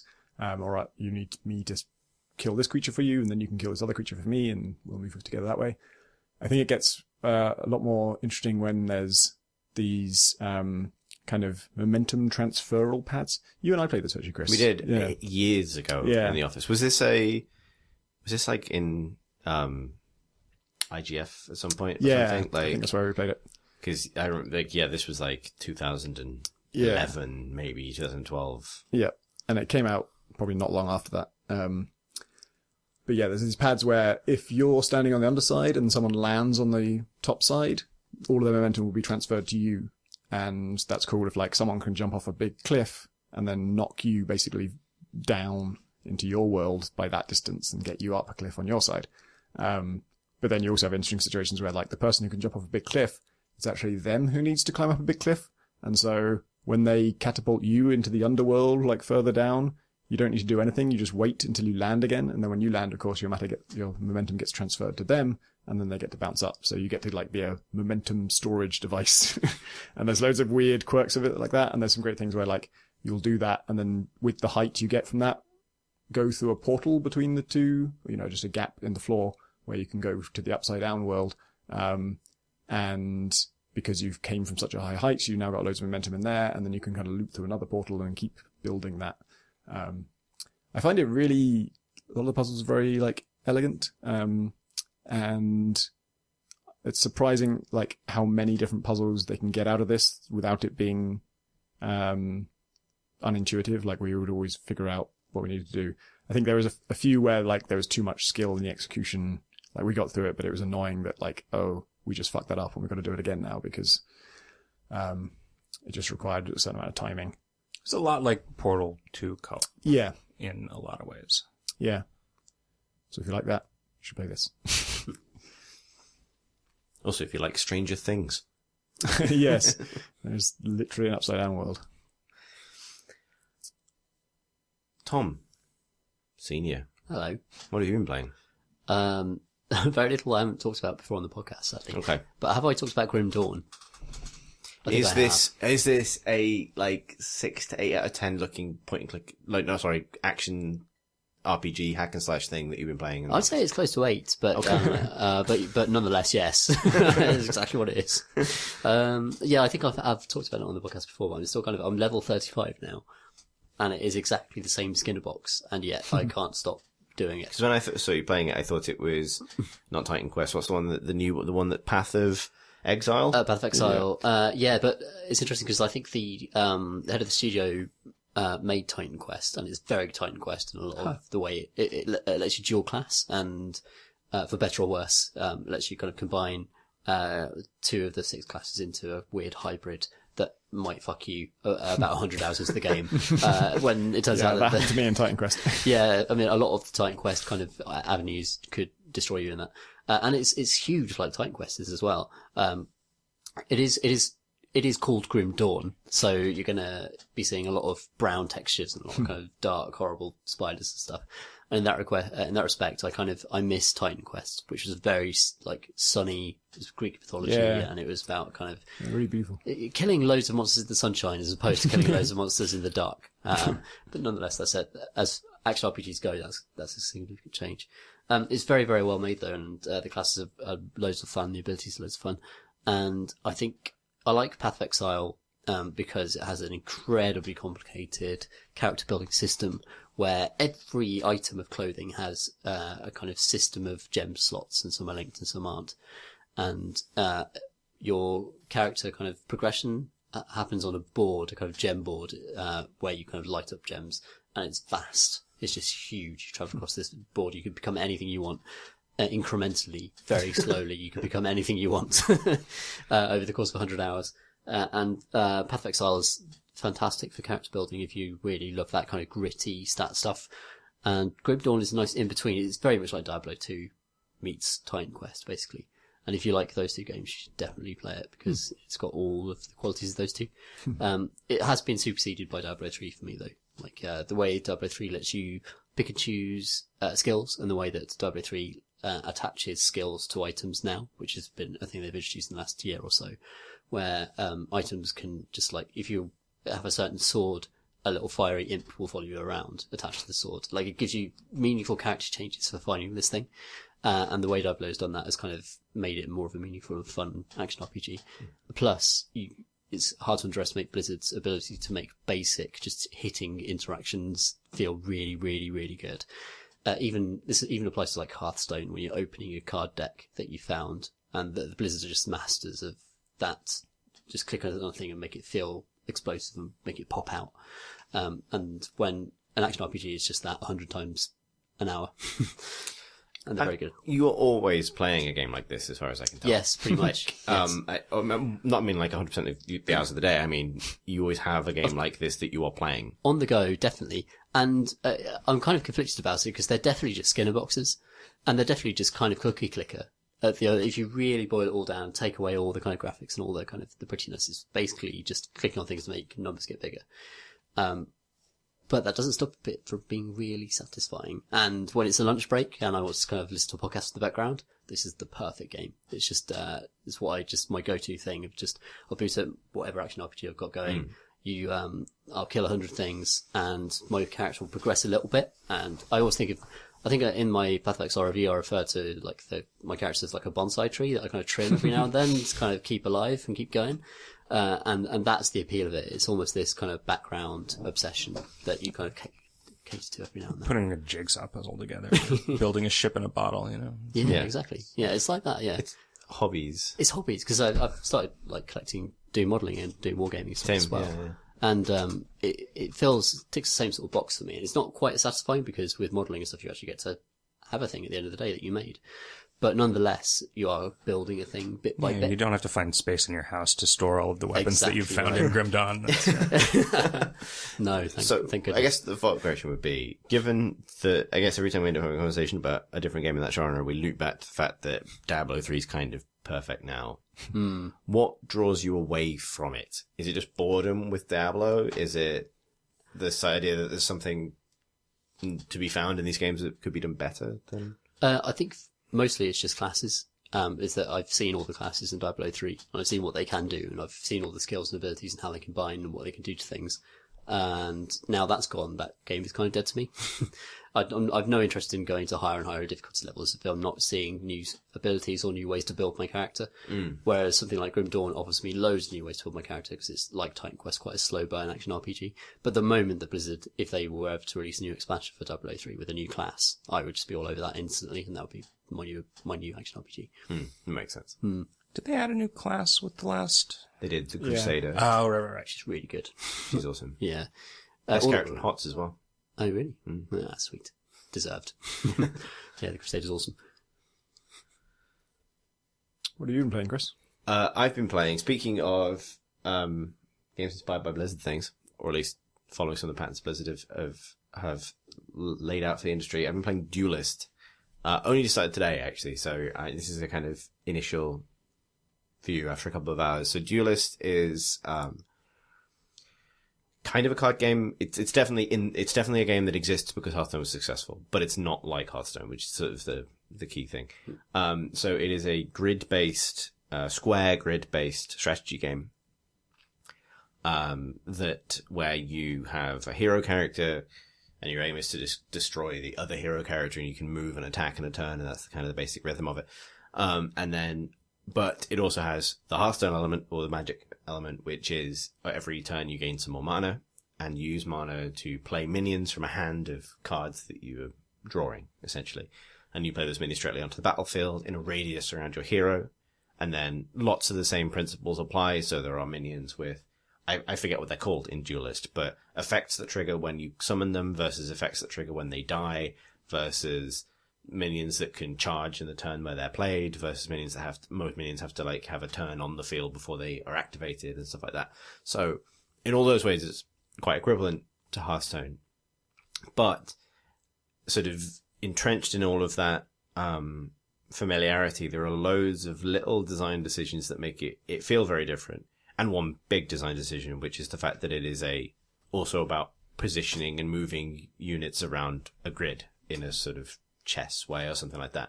And in some cases that's used to do things that are similar to how Hearthstone works. So, on the grid, there are 3 mana nodes that can only be collected once in the game. And so whichever player gets a unit to them first can grab 1 extra mana, to be spent that turn that they grab it. And there are 2 that are sort of equidistant between where both of the players start at the top and bottom of the field. And then one of them is slightly closer to the player who's on the right, who's the player who gets turn 2. And so in Hearthstone, you get the coin if you're the second player, which is the thing that gives you 1 extra mana to be summoned whenever you want, which is to account for the fact that you have the second turn disadvantage. In this, it just starts you physically closer to the bonus mana, which means that you will always get it if you go directly for it. But if you choose not to get it, then that's now a strategic decision. So that's a sort of interesting, I use that to illustrate kind of some of the ways it has the same idea, but adds this wrinkle to it. And then there are all sorts of different ideas that are introduced by positioning. So there are units that can backstab, which means that they do more damage attacking from the rear. There are units that can fly, which means they have unlimited board movement. There are units that are ranged, so they don't need to be melee range. They can fire from anywhere on the board. There's teleportation effects and all this stuff that sort of factors into it. And so that's all so dazzlingly complicated. And then instead of having like hero powers, so there are factions which sort of determine where your cards can be drawn from, as well as neutral cards, which is a bit like the heroes in Hearthstone. But you also have heroes that belong to the factions. And at the moment, I think there's only 1 hero per faction, but it's left open enough that you could have 2 from like the Abyssal faction. And they have abilities that, rather than being like hero abilities in Hearthstone that cost like a certain amount of mana and you can use them whenever, they're on a cooldown and cost very little mana. But they're like massively different to one another and sort of substantially change how the game feels. And then there are other little design decisions, like once per turn, you can bin one of the cards in your hand to draw a replacement, which is just called replace. And that's, that keeps it sort of, quite fluid and adds a sort of gambling mechanic on your hand, which sometimes it's just like, this is going terribly and I'm never going to be able to hang on long enough to play this, 7 mana minion that I'm holding on to, so I'm just going to replace it this turn because why not? And sometimes it's like, I've had one game already where it's got into this late game situation where it's like, it's worth gambling on getting rid of this early game card to try and pull the thing that's really good. So all these things pile in and make it, sort of complicated and interesting and so far I think really engaging. It's also worth draw attention to the art style, which it looks very unlike any game like this, because there's also been Faeria recently, which I also like quite a lot. There's also been Elder Scrolls Legends. This has a sort of 16-bit RPG sensibility. So the fact, one of the things that lends itself to that is the fact that it's 2 teams of monsters fighting each other, one on the left and one on the right, which gives it a little bit of a Final Fantasy battle screen kind of look, albeit with a proper grid, like Final Fantasy Tactics or something. But also every unit is an animated 16-bit sprite. And they look great. Like the art style is sort of fantasy, but with a lot of like fantasy sci-fi in there. It has I don't know what I'd draw it from. Like sort of, trying to think of a comparable game setting, but kind of escapes me. It's got a bit of a sort of later Final Fantasy where there's more guns and weapons and sci-fi stuff in there alongside the magic. It reminds me, in visual style, as I remember it, at least kind of Hyper Light Drifter. Yeah, that's a good point of comparison as well. I think there's a lot of recent indie games that have gone back to the same sort of... A very particular animation style associated with 16-bit graphics, too, that... Yeah, these sort of, like, poses for creatures that suggest sort of a forward momentum or something, or these kind of, like, ready stances where, like, loads of really cool... I was going to say particle effects, but they're not particle effects. Like, interesting lighting and stuff glowing in cool ways. One of the things that does hurt it a little bit is I think that makes it a little bit harder to learn, because rather than seeing the same piece of art over and over again that teaches you what a particular card is, the minions, particularly from a given faction, can look quite similar to each other. Like, these are all abyss creatures that are purple, and these are all, knights or, like, ninjas or something. And as a result, I think when you're learning it, that can be quite difficult to parse, like, what exactly the difference is. You can mouse over anything, and that helps, but there's not that sort of, like, symbolic recognizability that comes with just having concept art printed on a thing with some numbers on it that gets plonked down on the table in front of you. But one of the reasons I wanted to bring it up, and actually, I think it might be the game like this that Tom Francis should play. And I say this for a really specific reason. So in addition to the multiplayer stuff and the playing against AI, the actual matches thing, it also has like a long series of what are called solo challenges, but are basically puzzles, that use the fact that this is a grid-based game with lots of different rules. And it's always, as far as I can tell, the early ones are very easy and are designed to teach you mechanics, but they progress and they're all, like, end this game in one turn from this starting position, like a preset starting position, which is, not a brand new form of puzzle, but is a really nice fit. Faria has the same thing, to that game's credit as well, but it's a really nice fit for this because it's a really fun way to learn, oh, this is why flying minions are cool, or this is why the ability to move minions is interesting. Like, this is why... this all, and there'll be things that challenge you to, so you have to go through and read all the different abilities, like, oh, so if this minion takes damage, it deals the same amount of damage to the hero that hits it, but only in that scenario. And this person's special ability hits everything in a row. And I have this one spell with a lasso that will pull something forwards, and it's just coming up with the perfect sequence of plays to crack the combat puzzle. But in that way, it's got a little bit of, I've forgotten the name of the roguelike. What am I thinking of? Give me a clue. Hoplite.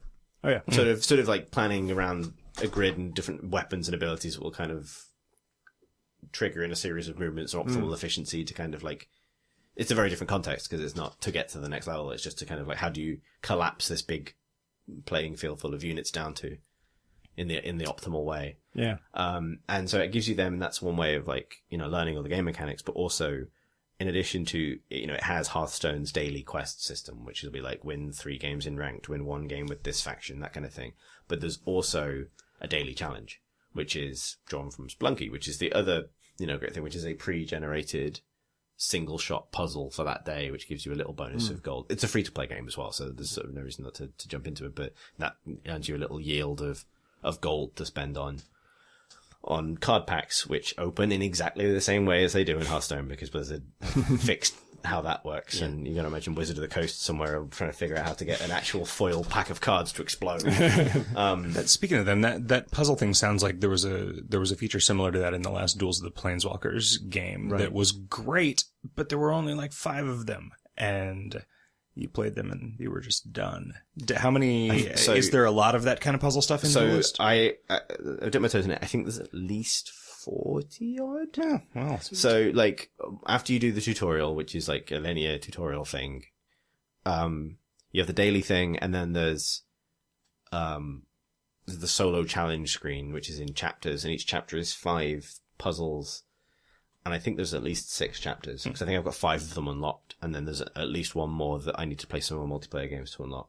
Is this game properly out now? Yeah. Okay. It's properly out now, so that's, it's on Steam, and it's free. So there's lots of good reasons to try it out. I think, because I had been playing Faria, which, I won't go into the exact details, it's different. It's on a hex system, has some of the same ideas in that it's, Hearthstone or Magic, but on physical terrain. But I don't think the combos and the potentially kind of cool interactions between things didn't strike me as quite as interesting as quickly as this did.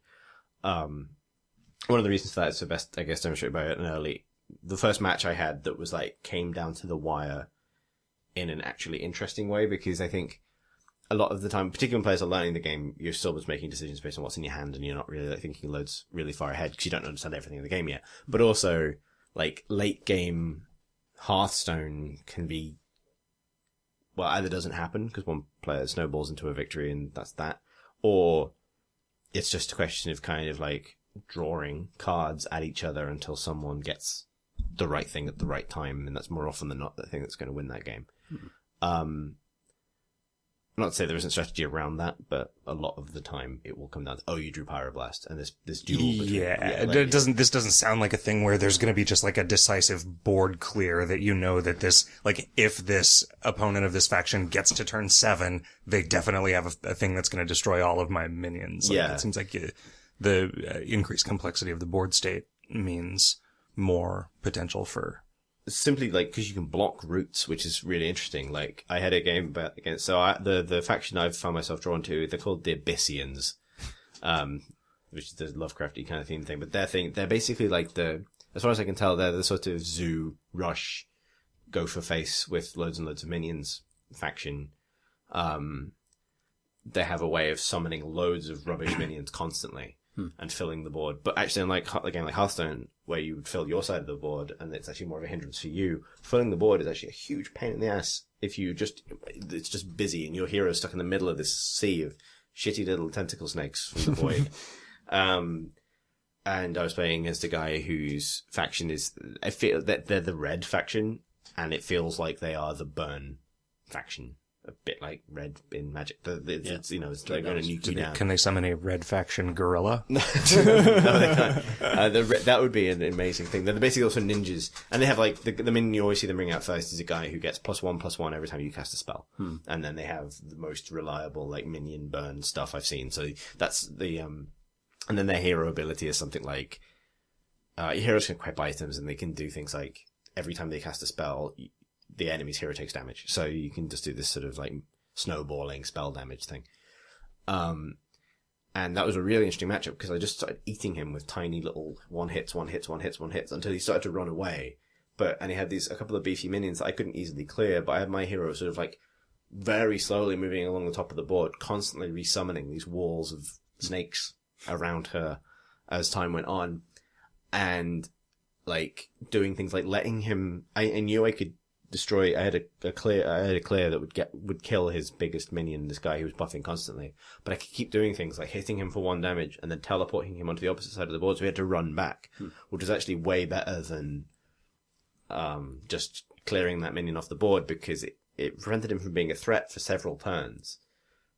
Well, I got to hold on to a more valuable card that could remove something else big that he could hypothetically play and stuff. And then towards the end of it, it did come down to me like mulliganing a card to get something else that doomed him, basically, because he was on 7 health, and I summoned a minion that, when it does damage to a different minion, which includes when it counterattacks after it gets hit, it does 4 damage to his hero. So I just killed one of his minions and then put it next to his hero, and he either hits it and dies, or he hits it with one of his other minions and dies. And that was sort of the end of the game. But it was such a long game by that point that it felt really like sort of tense, and there were loads of different phases to it, and like physical positions on the board that were really interesting in terms of how people could move. And because the deck's quite big, it's 40 card decks, and you've got these little creatures on the board that can scurry around and move, it feels like there's a lot more space for stuff to go in weird directions. So, but less of a kind of a coffee break game for that reason, if it has the potential to sprawl out to, because sounds like it took a long time. I guess the turns might have been very quickly. It was probably 20 minutes, 25 minutes. So it's not miles away from normal. But I guess, on a coffee break, that's what the puzzles are a really good way of playing the game on a break. So I'm really impressed with it so far, because like it kind of came from nowhere for me. And also it's like not only to see the graphics beautiful, but it's beautifully presented as well. Like they've done their diligence. It definitely has some things like there's a lot of dragging with the mouse, which suggests that this is destined for tablet if it's not on tablet already. But like the UI is absolutely beautiful, and it even has like live spectating of games from within the client, which is something that just has 100% over Hearthstone. So you can click the watch button that you unlock after the tutorial, and then you can either pick from like personalities that are playing it right now that are sort of curated by the designers, or click any rank like platinum, gold, bronze, silver, whatever, and watch a game from that rank. And all that stuff is like, feels like, okay, that's above and beyond what I would expect from an indie competitive game of that type. Like, that's like, big boy league esportsy features. That's really cool. Been in development for a long time. I feel like I got a beta key from some podcast listener like 2 or 3 years ago. Yeah, that wouldn't surprise me. But it shows like it's. It felt very much like a whole game then. I just hadn't seen anything about it in a long time. Was it released for real recently? I believe I saw a lot of fuss about it recently, which is why I started playing it, because friends Quinn's and Matt Lee's, Quentin Smith and Matt Lee's, were raving about it. And I said to Quinns, I haven't played it yet. Have you played Farrier? I'd be interested to know what you played of Farrier. And Quinns just sent me a back saying, Farrier's okay, but it's not Duelist. So I started playing Duelist, and he's right, to be fair. No. So yeah, it's real nice. There's a thing, so it is microtransaction supported, and you can buy avatars and skins for the heroes and packs of cards. It's basically Hearthstone pricing. There's a one-off, it's like your first hit's free, but it's not. It's like for $10 you can get 10 packs as a sort of starter kit, which is fine. It's like 60 cents off a pack, I think, normally, because some of that $1.60. But so I got that just as a kind of okay, boost me up. And I picked my first faction because I just happened to get 2 legendaries for this one faction. So fine, I'll play that for a while. But it wasn't mega satisfying, and it didn't feel mega necessary. Which is fine. I don't know if that's a downside. It is a downside to the game. It depends on, I'm a baby steps, and if the metagame dictates, like Hearthstone, that you have certain things, and that's a money sink to get them, or a time sink, then that's a strike against it. Relative, I would say, to Farrier, which has a $30 buy every card option, which that's cool. Every game should have, yeah, in my opinion. I love that. I just saw today Blizzard announced that Hearthstone offers a thing now where once per account you can spend $5 to get 5 packs plus 1 random legendary card. Right. I wonder if that is in response to the Duelist thing, if they're now just competing barkers in front of nearly identical Indian restaurants. Roll up. Get your... Yeah, exactly. But it's cool. And this I think demonstrates that Hearthstone has created a genre. Well, I mean, Magic was already around on the PC, but this feels like the fruits of having that idea pushed in front of an audience, and now there are people coming at it from a different angle and creating really cool stuff, which makes it, I mean, apparently by all accounts, Elder Scrolls Legends is really good as well, and I played a bit of that. Yeah. So that's kind of exciting. Exciting that it's not just this monolithic one option. It feels like actually probably a more competitive genre than anything else Blizzard have sort of fought in now. I feel bad for Magic in a way, because the Planeswalker games have been okay, but never great. And they've always been price. The price has always been a barrier for people who wanted to even try this sort of online card game thing. And also so much of the pleasure of Magic the Gathering is deck building and kind of very intricate, creating combined decks of different elements that would then become, your personality and the way that you actually went into the game.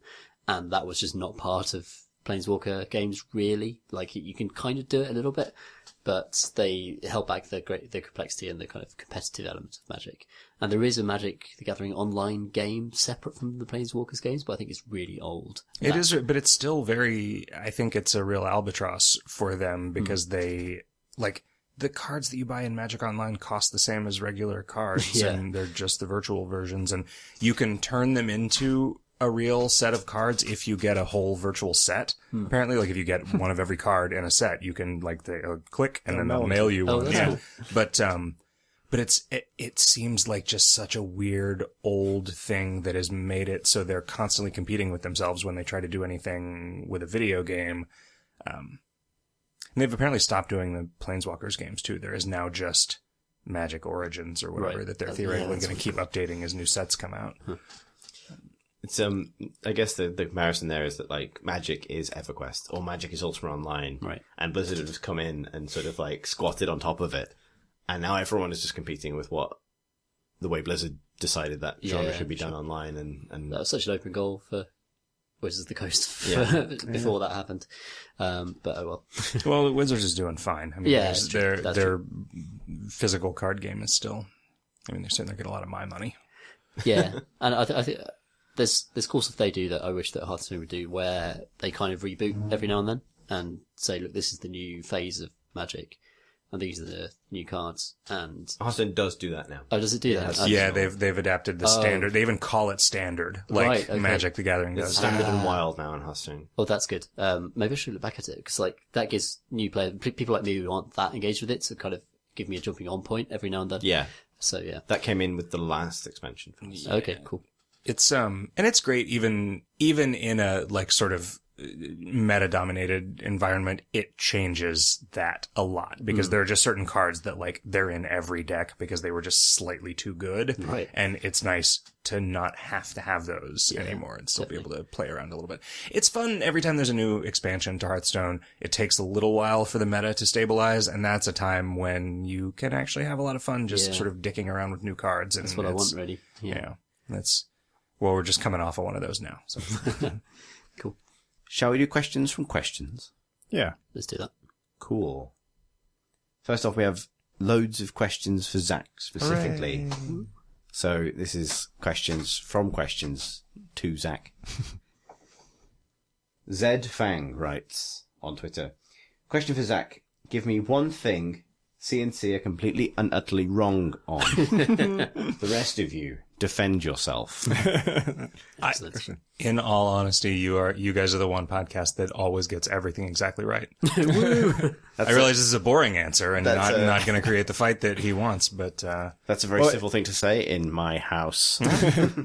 If you could have been here like a few weeks ago before you knew that you could do non-lethal takedowns in Deus Ex, you could have said, you're all wrong about Deus Ex. Oh, that's true. Yeah, because it's a terrible game in which you can't do non-lethal takedowns. Say that on a podcast and you'll get a lot of emails. One of them from me. Yeah, that was fine. Yours was very polite. I think you'll find heard around the globe. Actually. Really? You believe that? Because I don't think we're right about everything. Are we? I don't know. I can't remember the latter half of most of our podcasts. I get tweets from people who disagree with me all the time after doing podcasts. So I can't tell at the time. Some people, yeah. I don't remember ever disagreeing with you. Does this mean that in right. some senses I should talk about Dota more? Oh, I like it when you talk about Dota. Yeah, me too. Okay, well this podcast. So this seems to be a category, like a categorical feature of video games podcasts, is everyone believes they're not supposed to talk about Dota. But I've never heard anybody complain about too much Dota talk on any podcast. I've heard people complain. We did get some. Well, we ended up having an illuminating chat about this in the Discord channel with the audience a while ago, and it's interesting how perceptions of it shift, because recently we did a thing where when I get back from the international, we put the Dota chat at the end of the podcast after questions, so that it's literally like, this is going to happen, Yeah, because you it's can the skip biggest it. thing, but you can stop now, and there's no annoying fast forward, it's just, it ends here. But we even got complaints about that, because it was like, but there's a podcast here I can't listen to. It's like, you can. Oh, for God's sake. You can. It just contains the forbidden game. Indeed. Oh, here's something you're wrong about. You should be using Slack instead of Discord. Really? Slack's for work. Oh, come on. Slack's for everything. Slack is good though. Slack is good. But Discord's, I don't know if we could shift them off Discord. We've got It annoys me that I have to log into all of my different Slacks separately. And But you only have to do it once per device. yeah, but my cookies get forgotten a lot. All of our listeners are on Slack now, so it'd be Discord. It should be tough them out. Oh, sorry, Discord. Yeah. So it'd be a shame. Also, I just broke the forum. So it might be a bit late. Are you going to fix it, or are I'm you gonna try. Are you just going to let time march forward? And they say that forums aren't a thing anymore. That's a See, that often was, wish I that could was do. once used brutally against us in a very was, different many years context. I would like to fix it. The problem is an incompatibility between the WordPress plugin we were using to run the forum and the new version of WordPress. So it's a little bit out of my hands without doing a new forum and having to find a way to import all of the old forum stuff. But it's seen a lot less use since our excellent Discord channel started up. Do So visit our Discord channel. Lovely people in there and some really interesting discussions. if you, unlike Zack, think we're wrong about almost everything we believe, Yes. that's what Discord is for. Yeah, don't do that. If there's any video games hot dog listeners coming over here, don't do that on our Slack. If you really disagree with us, you can post it in the forums, and that's fine. But stay out of the Slack. with that crap. That's Slack is a safe space. Yeah, that's nice. Yeah, you know, you have to really think we're wrong to brave Discord. But good for you. Swimming uphill. That is hard, to be fair. Good for you. Bold salmon. Spawn well. I'm going to move on to Johnson, who writes, "Why do I remember stick figures in Kingdom of Loathing? Why did I enjoy that? Are you a nostalgia wizard?" I'm just very old. I've been working on the same thing for a very long time. It's easy to be nostalgic about because, you know, it's a very childlike presentation of a thing. Was the stick figures like that the plan from day one? Was that? Well, yeah. I mean, the plan from day one was I was going to make a game and I didn't have any money to hire anyone else. So I just sort of did everything to the extent that I could. I always say that Kingdom of Loathing has programmer art and artist code because I'm not good enough at any of those things to just do them, but I'm just good enough at all of them to have gotten something barely off the ground. Do you draw them on paper, right? Yeah, everything, even for West of Loathing, all of the art is actually drawn with pen on paper and then scanned and then processed using Jask Paint Shop Pro 9, Yes. which still works on Windows 10. I found out against my will, so I'm good for another few years. Oh, I used to use that when I was like 14. Is this the opposite of procedural generation? It's like procedural generation is this is like around the compass, the game dev compass all the way to the other side. Yeah, I don't let anything happen. I don't even let like anti-aliasing happen procedurally. I remember when I was first started playing Kingdom of Loathing because I was in like secondary school and we were all like 14 or 15 and there were a lot of like Stickman games around at the time, like loads of Flash games, like tennis games and weird just little free Flash things that are all Stickman, and that was kind of accepted. That was like your internet web game was Stickman. So Kingdom of Loathing slotted into that kind of perfectly, and it was totally acceptable. I was going to say that, like, it feels like Stickmen were like an aesthetic of like mid-noughties internet stuff. Yeah. There are a lot of animations of like stickmen mutating each other. Into Yeah, like, Yeah. what was it? Was it Stick Fight? The like amazing GIF? Yeah, the Zhao Zhao. Yeah, was was that a developer? Was that a game? I don't know, but like, yeah, there were a lot of like stick figure death theater kind of That's right, things, yeah. like super. I am happy that the way that we are animating the stick figures in West of Loathing, owing to the talents of our animator Wes, doesn't look like that. It doesn't have that sort of like vector art taint of early 2000s Flash games. I think that we've managed to pull off a pretty natural looking, like this looks like a thing that's drawn and animated. But yeah, we also sort of strayed away from the violence to a large extent. You know, it was very silly. Do you put them through like a sort of mask thing where everything that was white becomes transparent, so that like the sort of soft edges also blur into whatever's behind it? Not in Kingdom of Loathing, because everything is GIFs, and everything always has been GIFs, because PNG didn't... it might have existed as a format when I started, but I've been sort of constrained by really insisting, despite the fact that almost no one would care about this. It's very important to me that like all KOL art has the same line weight, and so all of the procedures for doing the art has been codified and is very consistent. And like, yeah, we just never did PNGs, and so we've never done. Also, for KOL, I scan the art using this very particular custom grayscale curve that matches the original like setting that came with the scanner that I had 13 years ago. So I can't actually like anti-alias against transparent because it like some of the anti-aliasing comes from the scanning. I've simplified it somewhat, the art process for West of Loathing, because they have to be much bigger to be Unity assets. Yeah. But it's still the same scanner and it's still the same paint program. So, but we have migrated to PNGs. So it supports alpha channel transparency. So you can put things in front of other things. Yeah. One of the constraints of the KOL art style is that it's not easy to put a thing in front of another thing. So a lot of the areas look more like sort of grids of icons than they do like a real space. Unless it was drawn in its entirety as a real space. I love discovering the hidden complexities of game design, even in a world made of entirely of stickmen. It's beautiful. And I think, while I've chafed against the constraints over time. I've come to sort of accept them as parts of the style of the, like, one thing that I cannot do with art the way that I work on it is rotate anything. So if I don't, and I could just figure out how, but it would just change everything subtly, and everything would look too good if I did anything. And so if you look at anything that I've just drawn freehand, if I try to draw a horizontal line, it's maybe 5 degrees tilted to the left. So just everything, if it's mirrored, it's really obvious that I've just flipped it in the paint program. So There's lots of amazing food sketches and drawings and just item sketches in Kingdom of Loathing. I think I've vague memories of just eating lots of weird things in that game. Yeah. That's although all of those the item icons are all 30 by 30 pixels, so it's like weirdly like I've gotten good at drawing a thing that's exactly that size when I scan it, but you can't get a lot of detail into that. And also moving to like a post sort of resolution world in monitors is starting to make things really goofy because that art like that doesn't upscale very gracefully, and so we have to just like rely on weird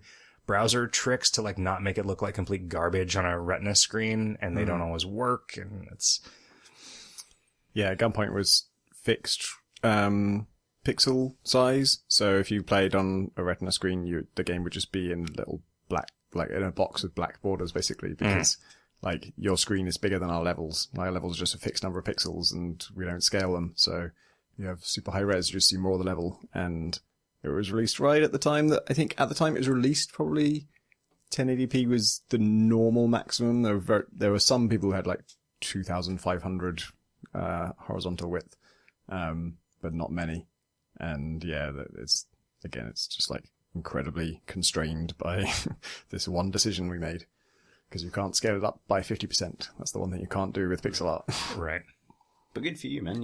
You've dug a really specific set of holes for yourself. Well, I mean, I know how to do my job. That's something that's gratifying every time I, work in there. You're not beholden to like Unreal Engine update or something that's going to completely sweep the rug out from under you. And it has been weird working in Unity for the new project because there's just all this stuff that like doesn't make, like, when I say, like, how big do I need to draw this to make it this size on the screen? People say, like, what are you talking about? This is not at all how anything has ever worked. Like, this is... You've already got the giant piece of paper out. But, and it's like, I draw stuff and it's like, if I want this to look good, I have to draw it actually larger than the largest Unity texture size allows, which doesn't seem like this cannot be pushing the bounds of what my GPU can handle. Like, I don't really understand. But yeah, with things that aren't just line drawings, there's a lot more tricks that you can do with things on a screen that you don't notice looking like garbage. Whereas if you do it with a line drawing, it's like, oh, this is terrible.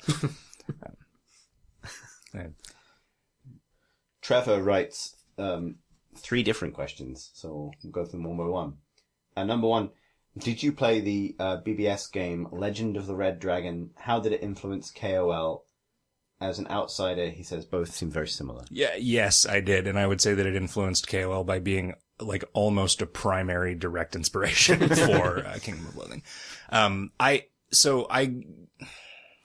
kind of came of age in the just pre-internet era, and I lived in a town that had a few BBSs, but no big BBSs. They're all just like single line, so you weren't really talking to people. It was a very asynchronous kind of experience, but games like Legend of the Red Dragon and Trade Wars and Usurper and Barren Realms Elite and all these other door games were, when it got to be time to, I guess, figure out what I wanted to do with my life, I thought, like, why aren't there web games like those games? And there were some. There were games like Earth 2025 and Utopia, but they were all very heavily PvP. Like, there wasn't anything that, even though Legend of the Red Dragon didn't have a ton of writing and a ton of content in it, it felt more like a single player game to me when I was younger. And I wanted something that just had stuff to do that wasn't just killing each other, and there wasn't that. So that was kind of why I wound up making KOL, is because it was something like, well, it's a way to get a lot of content in at a very low level of fidelity that just lets you build things very quickly. And yeah, the games like Legend of the Red Dragon were absolutely influential. The second question is, what's your monthly traffic in megabytes for KOL? We never looked at it in those terms. It was always really surprising to people. I remember when we were first buying servers at the data center and we were talking about like what our bandwidth bills at the existing hosting places. And I said, I think we need like 40 megabits per second constant like pipeline. They were like, no. Let's sell you 3 and then we'll see where we go from there. And then the first week they were like, oh, you were right. You needed 40. It's just arithmetic. Now it's all weird because we've moved to the cloud, and so I don't actually know. No one knows what happens in the cloud. Yeah, I mean, it was like just a lot of simultaneous web requests from, I don't know. I mean, we, at our peak, were maybe at like 2,000 concurrent users all the time. So, and we were never really stingy about it. Like the real-time chat used a lot of data, and it was, I don't know. It was more than you would expect. And you couldn't, because it was a live web app where we kind of cared about the worldiness of it. Like we cared that if you looked at another player, that what you saw of them reflected their status right now. We couldn't like really do a lot of the kind of load balancing that we would normally do. And we were always very constrained by database hardware and stuff. But yeah, I don't know that an accurate answer to that would be interesting or entertaining anyway, but I still don't know. If you knew it off the top of your head instantly, that would be amazing. Yeah. The final question of 3 is, as one of the first modern games with FTP, as in F2P, as in free to play, and daily energy limits, why are you awesome, but most mobile games suck? So, it's weird. I'm happy that we like sort of predate the kind of game that we are becoming a thing that people thought of as gross. Like, because the goal was never free to play as like a sort of exploitative model. The goal was free to play because like, A, look at it. No one would pay for this, right? And B, the way that like Legend of the Red Dragon works is you had a certain number of turns per day, and that was because the phone line of the BBS that you were on was a finite resource, and you didn't want people just playing constantly because you didn't want them taking up a phone line because nobody else would be able to play otherwise. And what that led to was what I felt was a pretty good model for like an even competitive playing field, because having more time to spend on it did not make you advance faster, but like being good at using your limited resources made you advance faster. And because of that, like we just sort of declared very early on, like we are not going to sell energy. Like we will sell stuff, but what we will not sell is turns, because that just kind of fundamentally undermines the fairness of it. And, as our monetization model was, it feels gross to even say that word, but it was like, when I launched it and then I got my hosting bill for the first month, I was like $75. Well, fuck that. And I put up a thing like, hey, could you guys give me some money? Like this is a bit more popular than I thought it would be, and it's getting expensive. Could you donate to pay for hosting? And then people like immediately did. And then somebody said, hey, what if you gave us a thing for that? I'm like, oh, okay. This is cost me nothing. Here's an item. Like the thing that you get for giving $10 to Kingdom of Loathing is an item called Mr. Accessory, because it is a test item that I created for the accessory equipment slot. And when one of the first people who gave me $10 told me that he wanted a thing, I asked him what he wanted, and he said, how about one of those Mr. Accessories? Because it was like an item that there was no way to get in the game, and so it was really sought after, because the only ones that existed had been like hacked into existence via bugs or SQL injection exploits and stuff. And so like, well, okay, right, now when you give us $10, you get a Mr. Accessory, which that makes sense, right? Of course you do. And then, later on it was like, well, you can only equip 3 of these at a time. Some people wanted to give us more than $30. And I wish there was something else we could do with these. And like, okay, well, we'll make a store that accepts those as currency. So like our microtransaction currency, I mean, really it's only $10. It's kind of macro transaction, currency, but it had such a weird organic model that we never really had to worry. And this is a thing that people kind of groan, but it was like so successful so quickly that we never had to worry about it. So we never had to bother like getting gross. So we were just allowed to just like, we're just going to make this fun thing that we enjoy and that you enjoy. And so, yeah. And I think, if we tried, it wouldn't work at this point. Like, so I like that you managed to invent, like, I don't know, free-to-play cosmetic monetization system at the same time as you successfully parodied it in the process of inventing it. That takes some doing. You just had to be in the right place at the right time, is my advice. I wanted to ask Zack a question myself, actually. About Kingdom of Loathing, particularly what really stuck out for me and my friends when we were playing it as teenagers was just the humour, the way that it kind of understood all these fantasy tropes that we were really familiar with from a lot of games, but undermined them and kind of made them fun, and kind of what your approach to making fun of that stuff was, and kind of, are you a big fantasy fan, and kind of where did you come from when you were thinking of building that world? Yeah,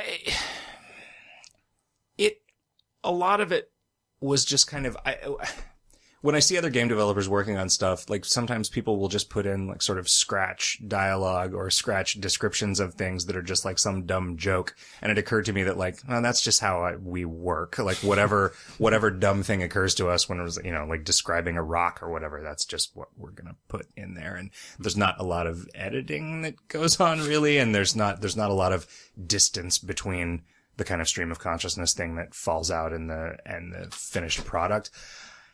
There also, this is a disappointing answer, but there hasn't ever really been, I don't know that we've ever really thought about like, what is our philosophy about this stuff? It's just like, oh, what would be funny to put in here? And a lot of the time we're putting in stuff that like, this is just this thing from another game, but we're going to put a sign on it that says, this is dumb, and like, it's satire.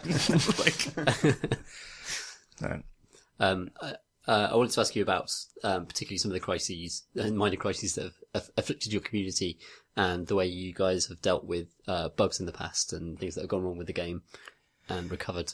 Yeah, so there were a lot of sort of problems that occurred as, again, a result of me not being a very good programmer, especially in the early days of the game. And we had an issue where like, the amount of currency that people were able to hold on to was fixed at a certain limit, and I wanted to increase that limit. And so I did it by like changing of the data type of a MySQL value from like a signed to an unsigned version of it. And what that resulted in, unbeknownst to me, was a case where if the value ever went negative, instead of flooring at 0, it would just become whatever the maximum amount that could be stored was. And so some people by accident, and then after it was found out, some people on purpose just ended up with sort of 15 quintillion meat, which it was like was it a meat tornado that cost you some meat to cast? Yeah, so there was just 0 meat and you cast that, you would get it was just an item that when you used it, it just took away some of your currency, like as a just a pointless kind of gag item. Or you could use it as a combat item to do something, I don't remember what,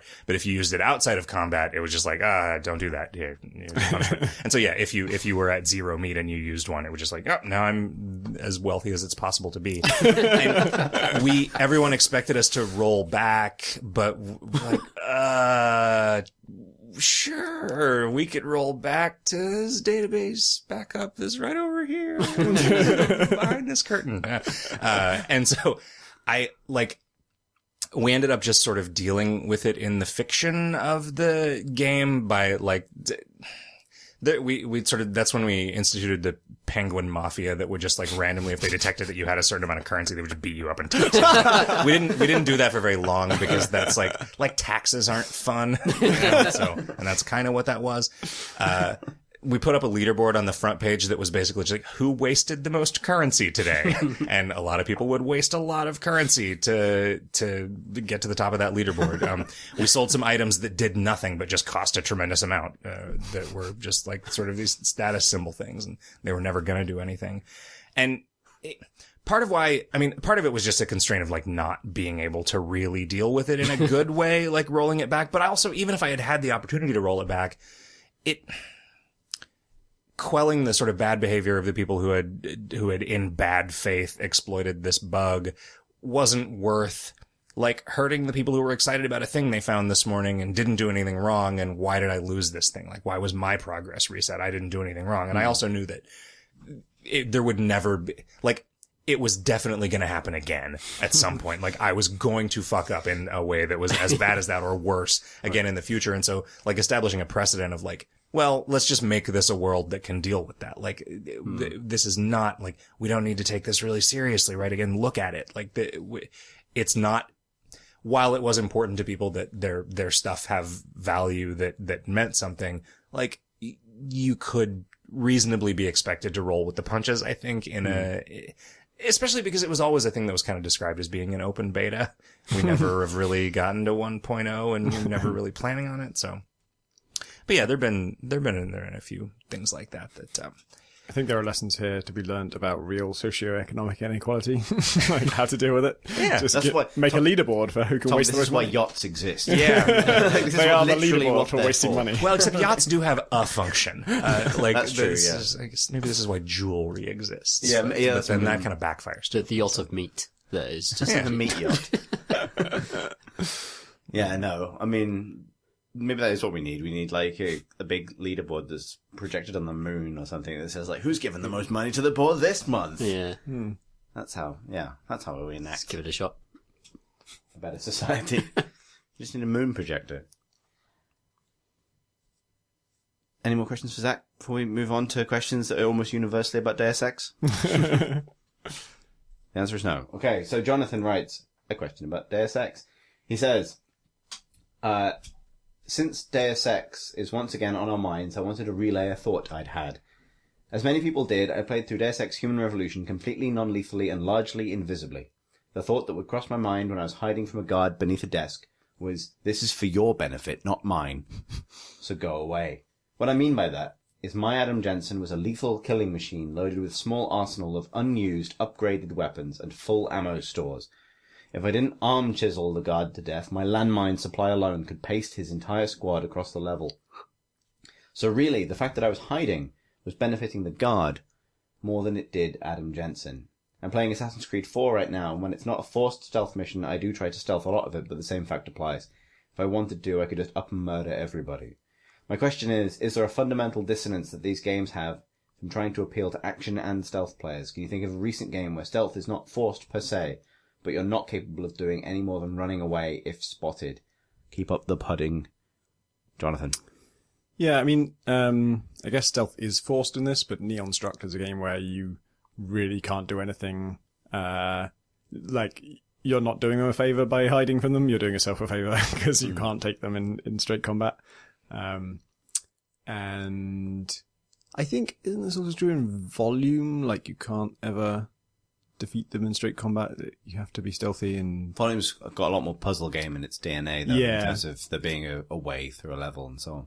I sort of like this. I like the idea. I actually, springs to mind a bit SWAT 4. Like, I like things where the extra challenge I'm taking on is to save the person who's fighting me. Like, they're trying to kill me, but I'm gonna make my life harder to make sure I don't kill them. Like in SWAT 4, using the non-lethal stuff is way harder than using the lethal stuff, but it kind of feels good. And there's something like, it's probably terrible because it's like a, law enforcement fantasy, but, like, saving the life of someone who's trying to kill you makes you feel righteous. Makes you feel like, I'm definitely the good guy here. Like, there's no way to say that, like, in this fight where that person was trying to kill me and I took them out, but also intentionally avoided killing them and risked my life to avoid killing them. I feel like the good guy there in a way that I don't in Modern Warfare, where I'm being dropped in someone's country and gunning them down. And then in Deus Ex, funny enough, between Human Revolution and Mankind Divided, I apparently have become the completely non-lethal player. In Human Revolution, I would be like non-lethal at first, and then once there's, a sort of conspiracy thing, and then you're told like, oh, these are the real bad guys. And then once you told me they're the real bad guys, I just started killing them. And, in Dishonored as well, I killed a lot of people, cause usually those are the most fun options mechanically. And now, apparently I don't do that. Mankind Divided, I haven't killed anyone. Well, I haven't intentionally killed anyone. You haven't killed anyone that you didn't immediately quick load. Well, apparently I have, because every time I have a conversation with someone, there's obviously like a lot of triggers that when you have the conversation, they'll reference how you played. And a few times they would say like, oh yeah, I just avoided all the guards or whatever. But then I've had a bunch of people say, like, oh, I can't believe you killed some of my men. I'm like, what? Who did I kill? Tell me who I killed. Like, point me to the corpse. Maybe it's like an Undertale kind of thing where it knows, even if you reload from a save, it knows what you did, Tom. I think I did find there's only one person I know that I killed in my current playthrough where, like, I'd knocked them unconscious with my trunk rifle, and then I also EMP'd a robot, and then I shot the robot while it's EMP'd, and I think the robot dying killed the unconscious person. Love that robot, man. Yeah, he's just so heartbroken. Died of a broken heart while asleep. He just had a dream that the robot died. Why, that robot was also the remote control for my pacemaker.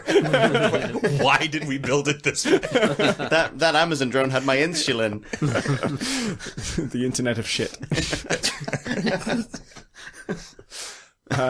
So yeah, apparently I like to avoid killing people now, like at almost all costs. We've talked on the pod previously about modern stealth games being basically two games. There's the stealth game that happens, and then the action game that happens after the stealth game collapses. And it feels like games are getting better and better at supporting the action side of it. Yeah, and Deus Ex, like, they make a big deal of Mankind Divided. Well, they said this in Human Revolution as well, but they also said it again with extra emphasis in Mankind Divided. Like, we really want the combat option to be really fun. We're giving this Titan Shield thing. I haven't even tried the combat option, so I don't know. But I don't like fighting people in that game. It's a cover shooter, and it's not the best cover shooter, and...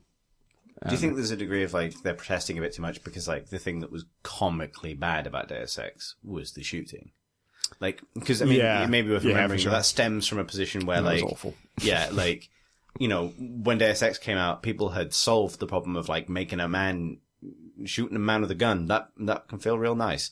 But, like, you know, all the other things in Deus Ex were revolutionary, and then they fucked up the one thing that everyone else had already done right. Yeah.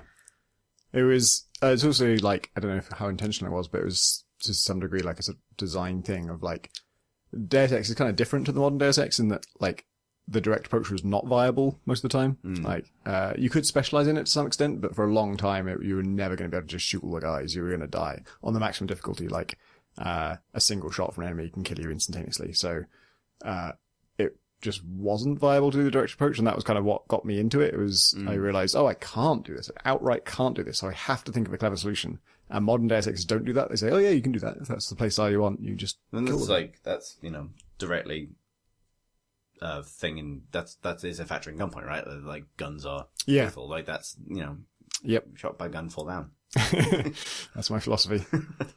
It's interesting to think about this because Metal Gear Solid 5 is a good stealth game, but it's probably a better action game in a lot of ways, which you've got a lot of gadgets.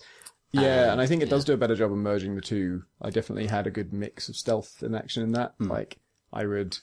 the fact that every enemy is worth something, and they're worth different amounts, encouraged me to actually distinguish between, okay, I'm going to be non-lethal for these people, but then these people I don't care so much. Like, maybe I'll try. D-rank supply man. Exactly. Like, if you're no good at like medical, if your best rank in anything is like a C grade, I'm probably just going to kill you. Is this because a non-lethal takedown enslaves them for your... Yeah, so if you knock them out, you can attach a balloon to them, and then they get flown to your base. That game is it's very generous with what counts as stealth.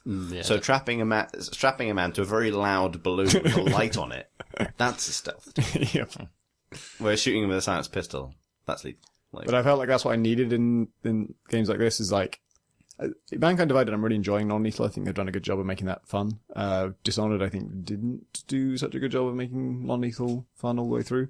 And so usually what I want is, I do want that decision. I want to engage a little bit with like the idea of killing someone is different to knocking them out, but I don't want to be forced to never kill anyone. And Metal Gear Solid gave me just enough excuse to say, you need to care about some of these people, and the other ones you don't need to care about. I'll tell you what, one of the things that's actually interesting about that, thinking about it, is I made the joke about the balloons, but actually, one of the weird ways that MGS5 works is non-lethal is louder and more visible than lethal.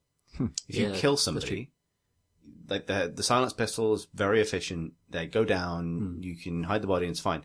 If you take someone out non-lethally, they can be woken up really easily. There are lots of different states of being knocked out, from like fully tranquilized to like momentarily like punched unconscious. And that really matters because it's like, will they wake up ever? Will they wake up So, an unattended, tranquilized person will not, someone who's not found will not wake up.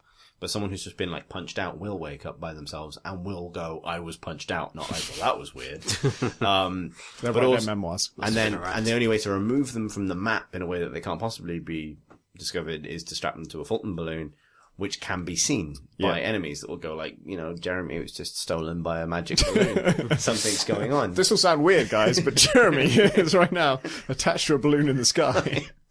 And for that reason, that's actually an interesting dilemma, because traditionally in stealth games that get this wrong, non-lethal is also the quietest. So it is the most efficient in terms of actual stealth, and also like the morally, ethically good option, and that makes it overpowered. Whereas I think maybe Metal Gear kind of encourages you to weight the importance of your mission against min-maxing it for all the men you can steal. Yeah. In some ways. Like, and that's, the ultimate, like, that's why I always play with Quiet, because, like, you fuck up the stealth and she'll kill everybody. Yeah. Like, we can't even really get her to stop. She will just keep shooting until everyone is dead. Definitely. But it gives you this thing of like, I'm going to steal this guy and oh shit, and then you see this like pink and just men start dropping as she murders literally everybody. It goes back to the question though, like the idea in MGS that by being quiet yourself, you are sacrificing your own, a degree of your own efficiency to actually do, like, especially with Quiet, when I have Quiet around somewhere, I feel even more kind of incentivized to be quiet and stealthy, because I know she'll just start killing at random if I don't do it. And she's a great backup option, but I just don't want her to actually. Until you get the rubber bullet stock rifle for her, which is like the kind of, alright, chill out. Yeah, calm down.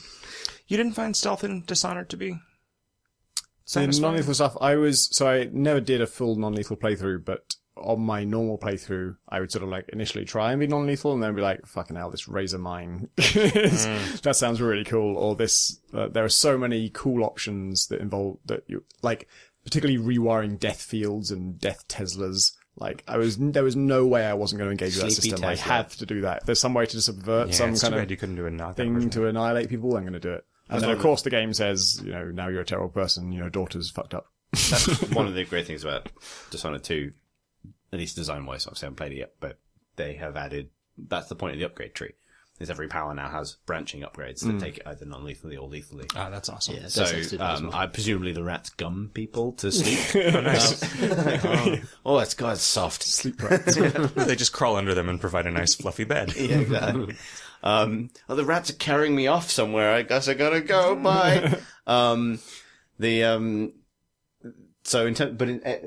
question you mentioned, games that have very punishing stealth where combat is an option, and I think it's worth mentioning Alien Isolation again, which is 100% a game about improvising where, there are some instances where being spotted is valid, particularly if it like alerts human survivors that make a lot of noise and attract the alien. But getting spotted or firing a gun is always like a stealth decision, weirdly, because it's like anything you do that's loud is to facilitate you being hidden again in some other way. Which is probably a good example of that. Like, you are very, very powerless. Yeah, I think the reason why that's so rare as well is that the forced stealth insta-fail section is one of the worst things that you can try and attempt in a game. Like, whenever you're forced to be stealthy in a game that's not really built for stealth and you're instantly failed for it, those are some of the most frustrating sections I've ever played in any video game. So if you're going to do it, you've got to do it right. I still get kind of angry about that part of Ocarina of Time. There are so many games that have little sections like this. They think, oh, we'll do a stealth section.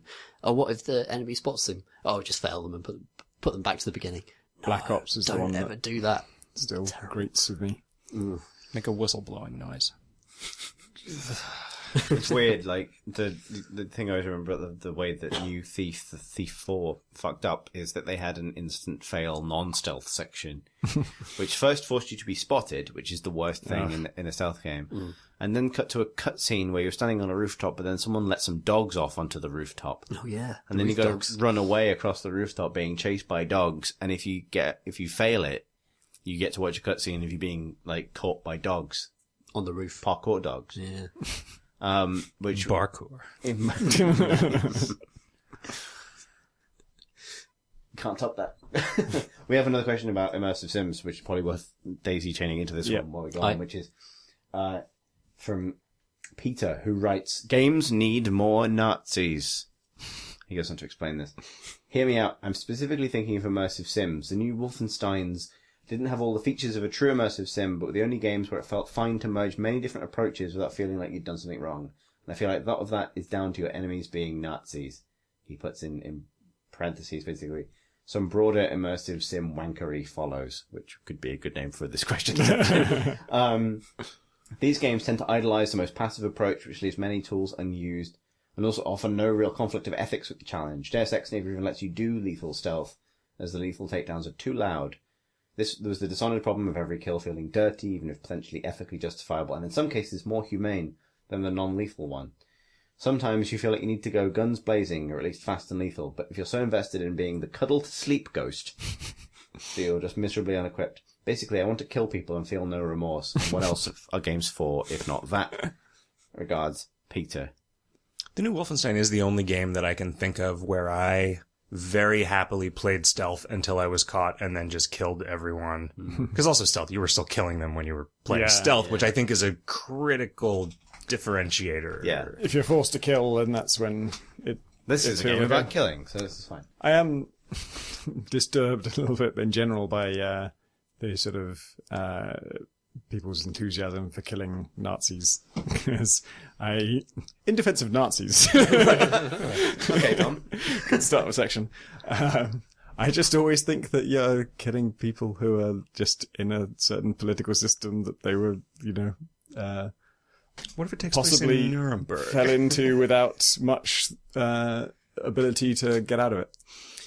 And that, I don't know, I always see them as just like grossly misled human beings.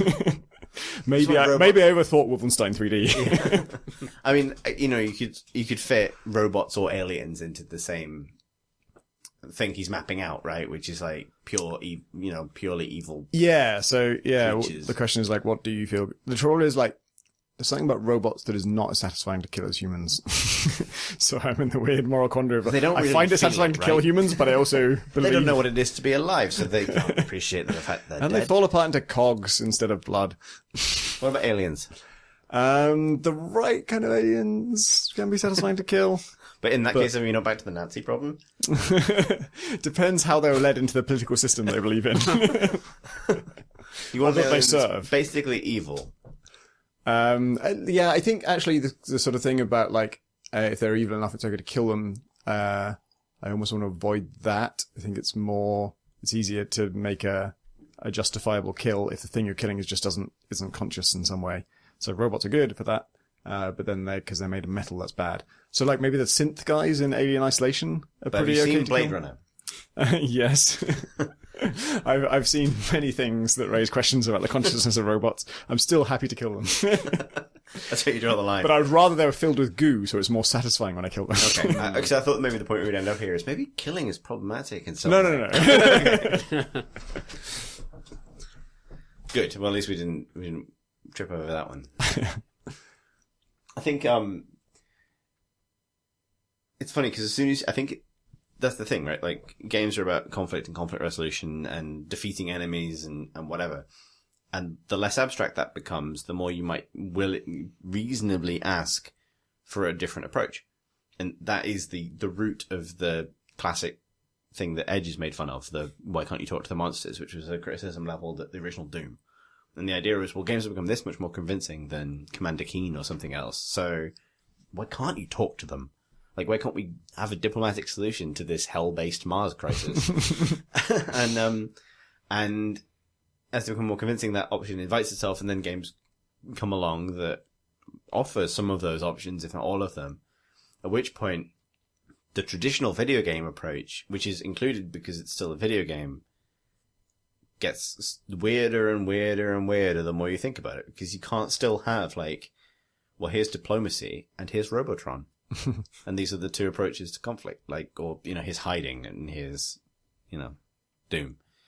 Like, and I don't know if, that is the root of the thing that we say that makes us drink that I'm not going to say, but like, it's weird, like, is that ever surmountable? And is it desirable to surmount it? Because at the point that you surmount it, you're into the territory where it's like, actually, games are going to present conflict realistically, and killing is going to be rare and extreme and lamentable whenever it occurs, regardless of whether you're an alien or a robot or someone roped into the Nazi party.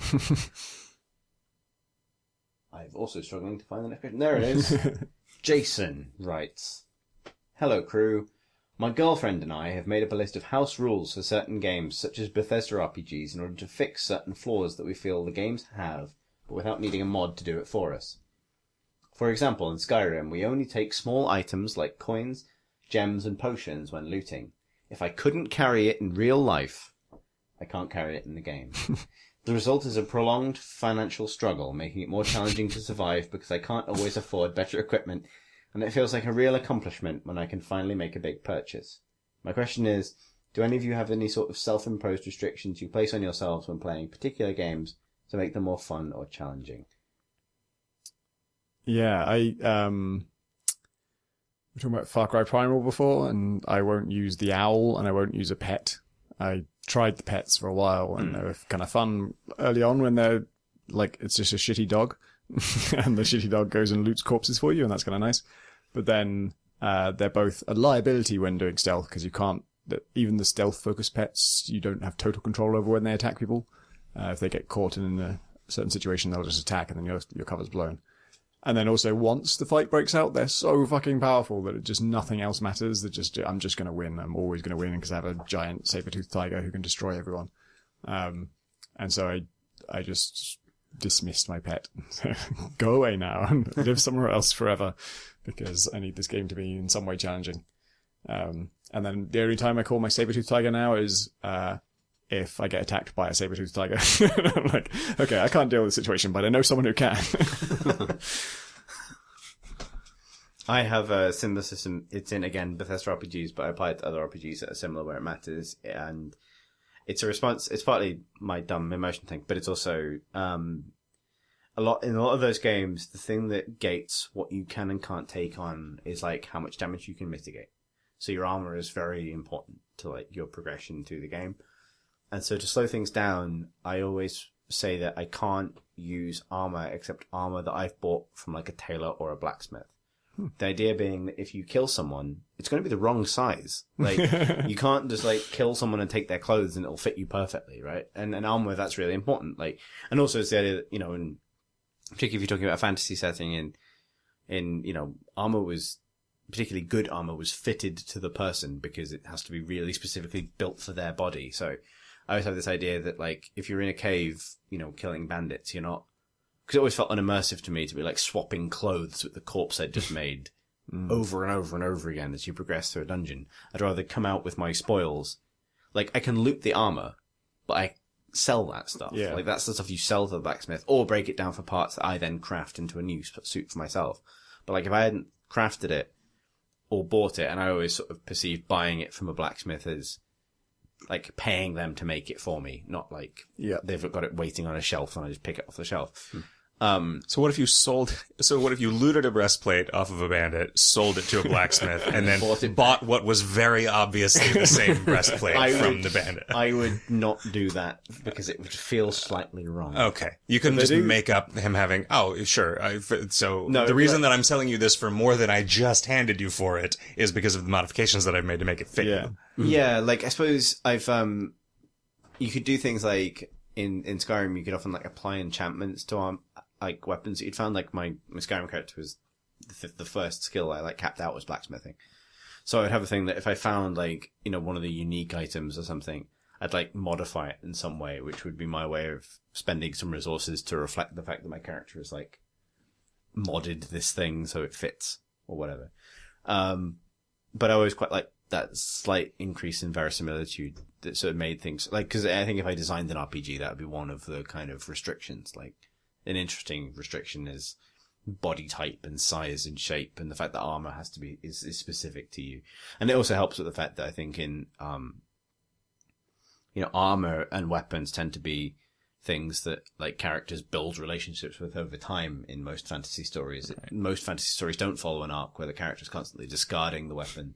Like, it's not like King Arthur got like a sword from a stone and then he got a better sword from the back of a dragon. Yeah. Then he got a third better sword from a double dragon. There's a baseball bat that he got from Double Dragon. Yeah. Also, if Die Hard taught us anything, it's that almost no one's shoes will fit you if you kill them and take their shoes off. Yeah, exactly. Yeah, it's a really crucial. Oh, it's a brilliant roguelike that actually takes into account whether you're wearing like a left shoe on your right foot or vice versa. And I'll go ahead and put me onto it. I can't remember what it's called. But I will put it in the show notes or send it to Chris, put it in the show notes afterwards.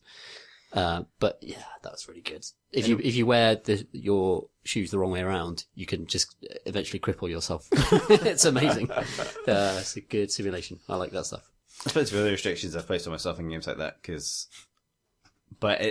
think that's probably the clearest one that's like, you can apply to like any RPG.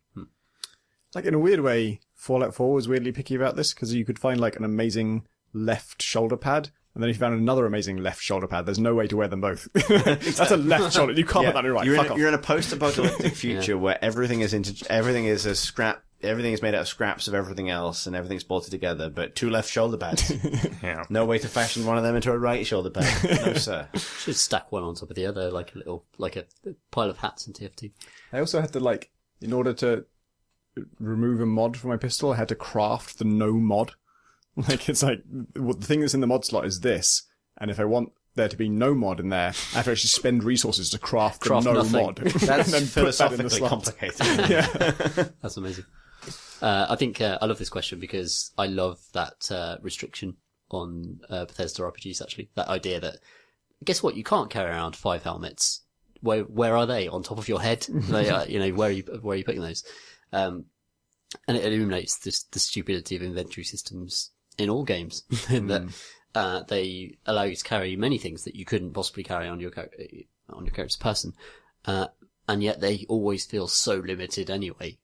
So they've broken the realism barrier already by just letting you carry 20 gauntlets or whatever the hell my Grim Dawn character currently has on him. And speaking of Grim Dawn, back at base he has a chest which has almost infinite space for stuff. It's just a magic chest that he has, and he can put as many things as he likes into it, but he can only carry 25 gauntlets on his person. And in order to solve this problem, I have to teleport, by the way, using a portal, back to the magic box where I put things into the infinite magic box. It's like, put a portal in your bag. Just put a portal in the bag. Just have both of the magic infinite inventory be the same thing that is on your person, and have that be your one inventory. And like so many RPGs just repeat this idea that you should have a personal inventory, and don't ever seem to question like why. And isn't that just incredibly annoying? Well, they want the loop of you going back to town to sell stuff so that there's a reason to go back to town. But I mean, You could send your dog in Torchlight, right? You see, that's the thing. Like, it feels like that's a tie back to it. That's the thing you did in 001 and 002. That was part of the satisfying loop. But it feels like the way things are now, that the satisfaction is in pushing forwards and discovering new areas and doing new quests. And actually, the constant going back to town, that like, there are multiple towns in 003, and Grim Dawn, there are multiple towns there as well. It's not just one town you go back to anymore, and that's not the loop anymore. But people just slavishly repeat this idea. When it's not necessarily, it's just an irritation now, as opposed to a part of fantasy. It's definitely irritating in No Man's Sky, your personal inventory and your ship's inventory. You can send things. The rule seems to be like, I think I can send things to my ship inventory from any range, but I can't take them out except at close range. But also, the main thing is just like, I'm out of space on my current inventory, so I can't pick this thing up.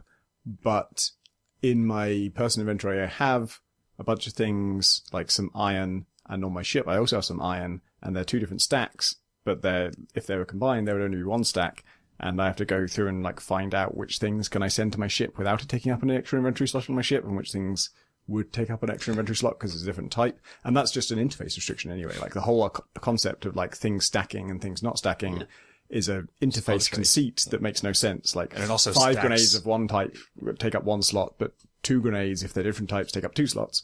Your ship also has a different max stack size than your personal inventory, as I understand it, which is another just like, why? And I just want to say to the game, solve this for me. Everything I can send to my ship without it costing me anything at all, just do that, obviously. all games need the Torchlight dog to do everything for them, basically.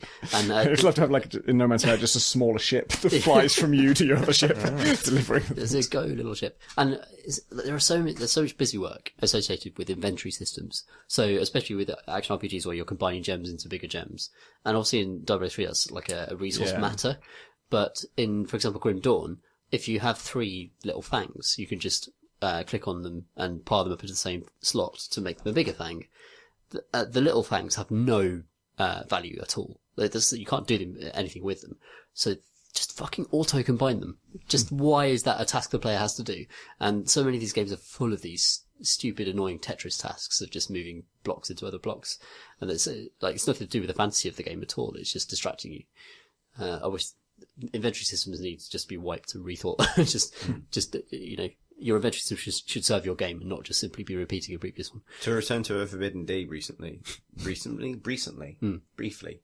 Destiny has, I think, one of the best lore explanations for what an inventory is, but it still struggles with inventory management. But for it's interesting because that game had real hardware restrictions imposed by the previous generation of consoles, which affected how many items you could have on screen at once for, mouse over purposes, basically. Which gave you this finite inventory. But they'd come up with the best fiction for explaining what your inventory actually was, and partly why it was finite, but also why it made sense, which was that you have a magic robot that follows you around, and was Peter Dinklage, and is now Nolan North,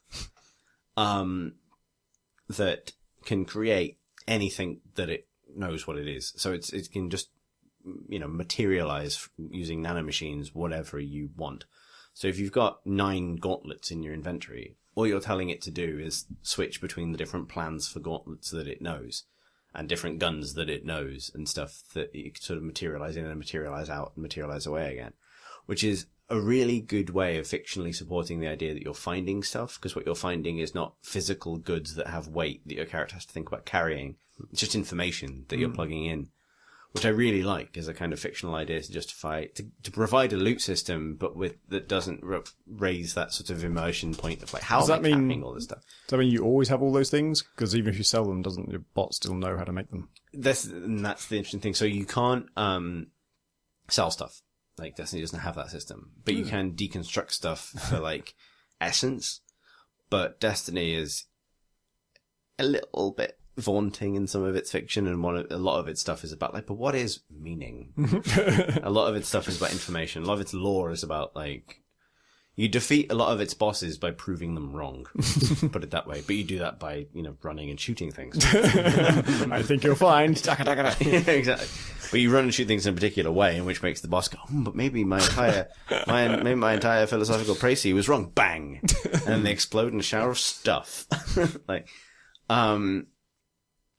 And so that's a kind of interesting way of building a loot system where you're still finding stuff and you're still getting stuff, but you're not in that situation that Skyrim has found itself in, where we're modding in backpacks that your characters can carry just to demonstrate how the fuck are they carrying all this stuff that they're ostensibly finding. And also, systems that make you earn extra bags to carry more shit. And even Deus Ex Mankind Divided does this. It makes you go, upgrade your strength so you can carry more shit.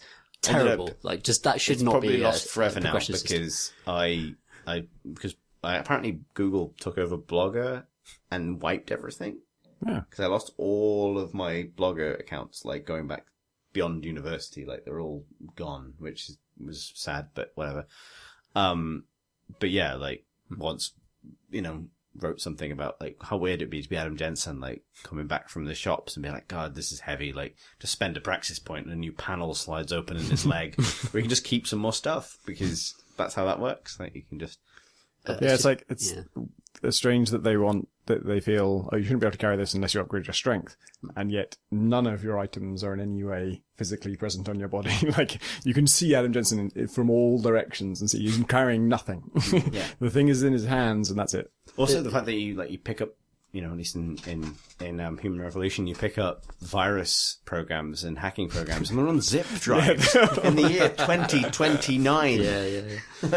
When did they become physical again? Yeah, they'd actually take up inventory space. Maybe it's some Battlestar Galactica kind of justification where it's the only, security is so good that viruses can only exist on disconnected physical media, otherwise the internet AIs would wipe them out. I think what frustrates me isn't so much the actual kind of fantasy thing of Adam Jensen not being covered in bags. It's the fact that there is a really exciting upgrade system with loads of exciting abilities, but then there's this kind of tranche of just bullshit that you have to put points into in order to make things slightly less inconvenient. And that should never be part of your upgrade system. You shouldn't be putting points into a thing to make the game less annoying. That's just terrible. I don't put points into that because I think that the limited inventory space is forcing me to make decisions about who I want to be, and I kind of like a shotgun because there's some EMP ammo for the shotgun as well, and that might be useful. But I don't take a shotgun because I don't have room for everything, so I've got to specialize, and so I pick like a tranq rifle, a stun gun, and a pistol with EMP shots, and that's my lot. I do remember feeling like the original Deus Ex used that to interesting effect because it was genuine inventory. I don't know if the new ones are, but like real inventory Tetris where different things take up different amounts of space. It is. If you took the like rocket launcher from your brother in the opening scene, it's like, wow, fuck, I cannot carry any, like, I hope I don't want more than 4 candy bars. Because... It's okay if they're the same type because of this. There's, what was I going to say? The Deus Ex thing of like stacking up resources also sort of, it creates all these problems with the energy system as well, because as soon as your kind of recharging powers are based on stuff that you keep in your inventory, then your inventory itself becomes a grid that you use to map out what kind of power you're going to bring into a level, right? Like whether that's specific guns or just massive like catering tubs of energy bars that refill your other powers. And it can degenerate quickly because it means that ultimately having more energy for powers, even if that might be gated another way through like currency or the amount of pickups you can find, is kind of better than anything else. And that's why I think the whole, like Tom says, the whole system sort of eats itself after a while, because it's more interesting to just present the player with a set of choices about how do you want to approach this up front, rather than try and sort of obfuscate that through an inventory Tetris system that only serves to sort of make that confusing and fiddly. Yeah, so say to people, look, you can take 3 weapons at any one time, and back at base you can swap them, but basically that's your choice. That's the choice they're asking you to make. But perhaps don't do it with a grid in which you're kind of arbitrarily slotting chocolate what bars you into. would like to take on this grid. Yeah, exactly. It feels like that whole system is just endlessly repeated. The inventories are just a thing that people just repeat because games have to have inventories, right? And people don't necessarily question whether it's necessary, most of it. I'm thinking about not letting you stack things in heat signature, and I don't know if there'll be riots. Like, if you have, 2 grenades that are the same, I think that should take up the same amount of space as if you have 2 grenades that are different. But, also, then I don't have to make a stacking system. That's easier. But, there are situations where, there are certain things that are good but disposable, and spending 3 of your 6 inventory slots to just have copies of that is a decision that you can make, and it might be a good one. And that seems way more interesting than, in Deus Ex, if there's a frag grenade that I find, I'm going to pick it up because I know I have another frag grenade, and so it's just going to stack, so it's free. It takes up no inventory space, and the fact that I don't really specialize in that kind of thing doesn't matter. I pick it up because it's free. And that's just a weird, like I say, it's just total interface conceit that things that are the same take up no space. Yeah, it definitely feels like an area where game designs can become so much tighter by just applying actual logic, which is not that common necessarily. The one game that I was going to bring up that got this, I think, right, that I think nailed it, is DayZ. Expanding your inventory in DayZ feels amazing because it's really hard to do, and the items that expand it, like backpacks, are coveted and are physical objects in the world. If you're wearing a backpack, other people can see that and they can hunt you down for it. And that's even though it's still sort of inventory Tetris, it's still dragging things onto squares. Every part of that system is realized in the game at multiple levels, from visually what the character looks like to the physical reality of them having all this extra space, to the fact that because it's a survival game, space means a great deal, because by default you can't carry very much because human beings can't carry very much. And that, I think, all adds up. But it comes down to a commitment to properly realizing the reality of carrying stuff and its consequences at lots of different levels, rather than letting it spill into a big abstract at some point where it just becomes about. Yeah, it's also it's a reward for exploration and discovery, as opposed to the way most of the inventory system expansion works, which is like a resource game reward where you're detracting from other cooler things you could otherwise be spending those resources on. Yeah. So it's a very different type of expenditure on the player's part, and a much more interesting one. Like, exploration is just more interesting than putting points into a thing. It does feel really good to get a new bag in World of Warcraft, though. It does, yeah. Do you remember Far Cry 3 and 4 system where, like, if you can't carry more than $5,000 in your wallet unless you kill a legendary shark and use its skin. It's no, like, even when you have a backpack that can carry 40 items and you've got like the best backpack you can build out of animal skin. Maybe that's how we solve. You still can't have more money. To bring us back to the Kingdom of Living things, maybe this is how we solve world wealth discrepancy. It's like you're a quadra-billionaire, maybe. You can't carry all that money, actually. Have you killed the legendary shark? If you want to keep the money, you have to wrestle this legendary shark. You have to kill a shark that has a name, and there aren't that many that we've named. And you don't get to just name like a shitty shark. It's got to be a good shark. The shark is not good enough. And until then, you can only carry $5,000. I think that's all the questions we have time for, because it's been a mega pod as it is. If you would like to send us a question for a future episode, you can email us at questions@crateandcrowbar.com. You can also tweet us at crateandcrowbar. You might be able to leave a question on the forum, but who knows? If you can, it'll be at crateandcrowbar.com/forum. The place to discuss this episode, in either case, is on Discord. The link is complicated and therefore in the show notes and also on the sidebar of the website, crateandcrowbar.com.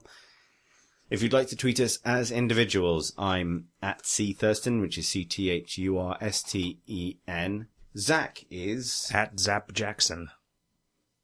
which is spelt much like you'd imagine it. Yes, it's spelled like Zap and then Jackson. And also in How the many show P's notes. in Zap, though? Just one. Okay. Tom is I am... Tom F is Pentadact, PENTADACT. I, Tom S, am at PCG Ludo, and that's LUDO. Thanks That's for listening, everybody. everybody.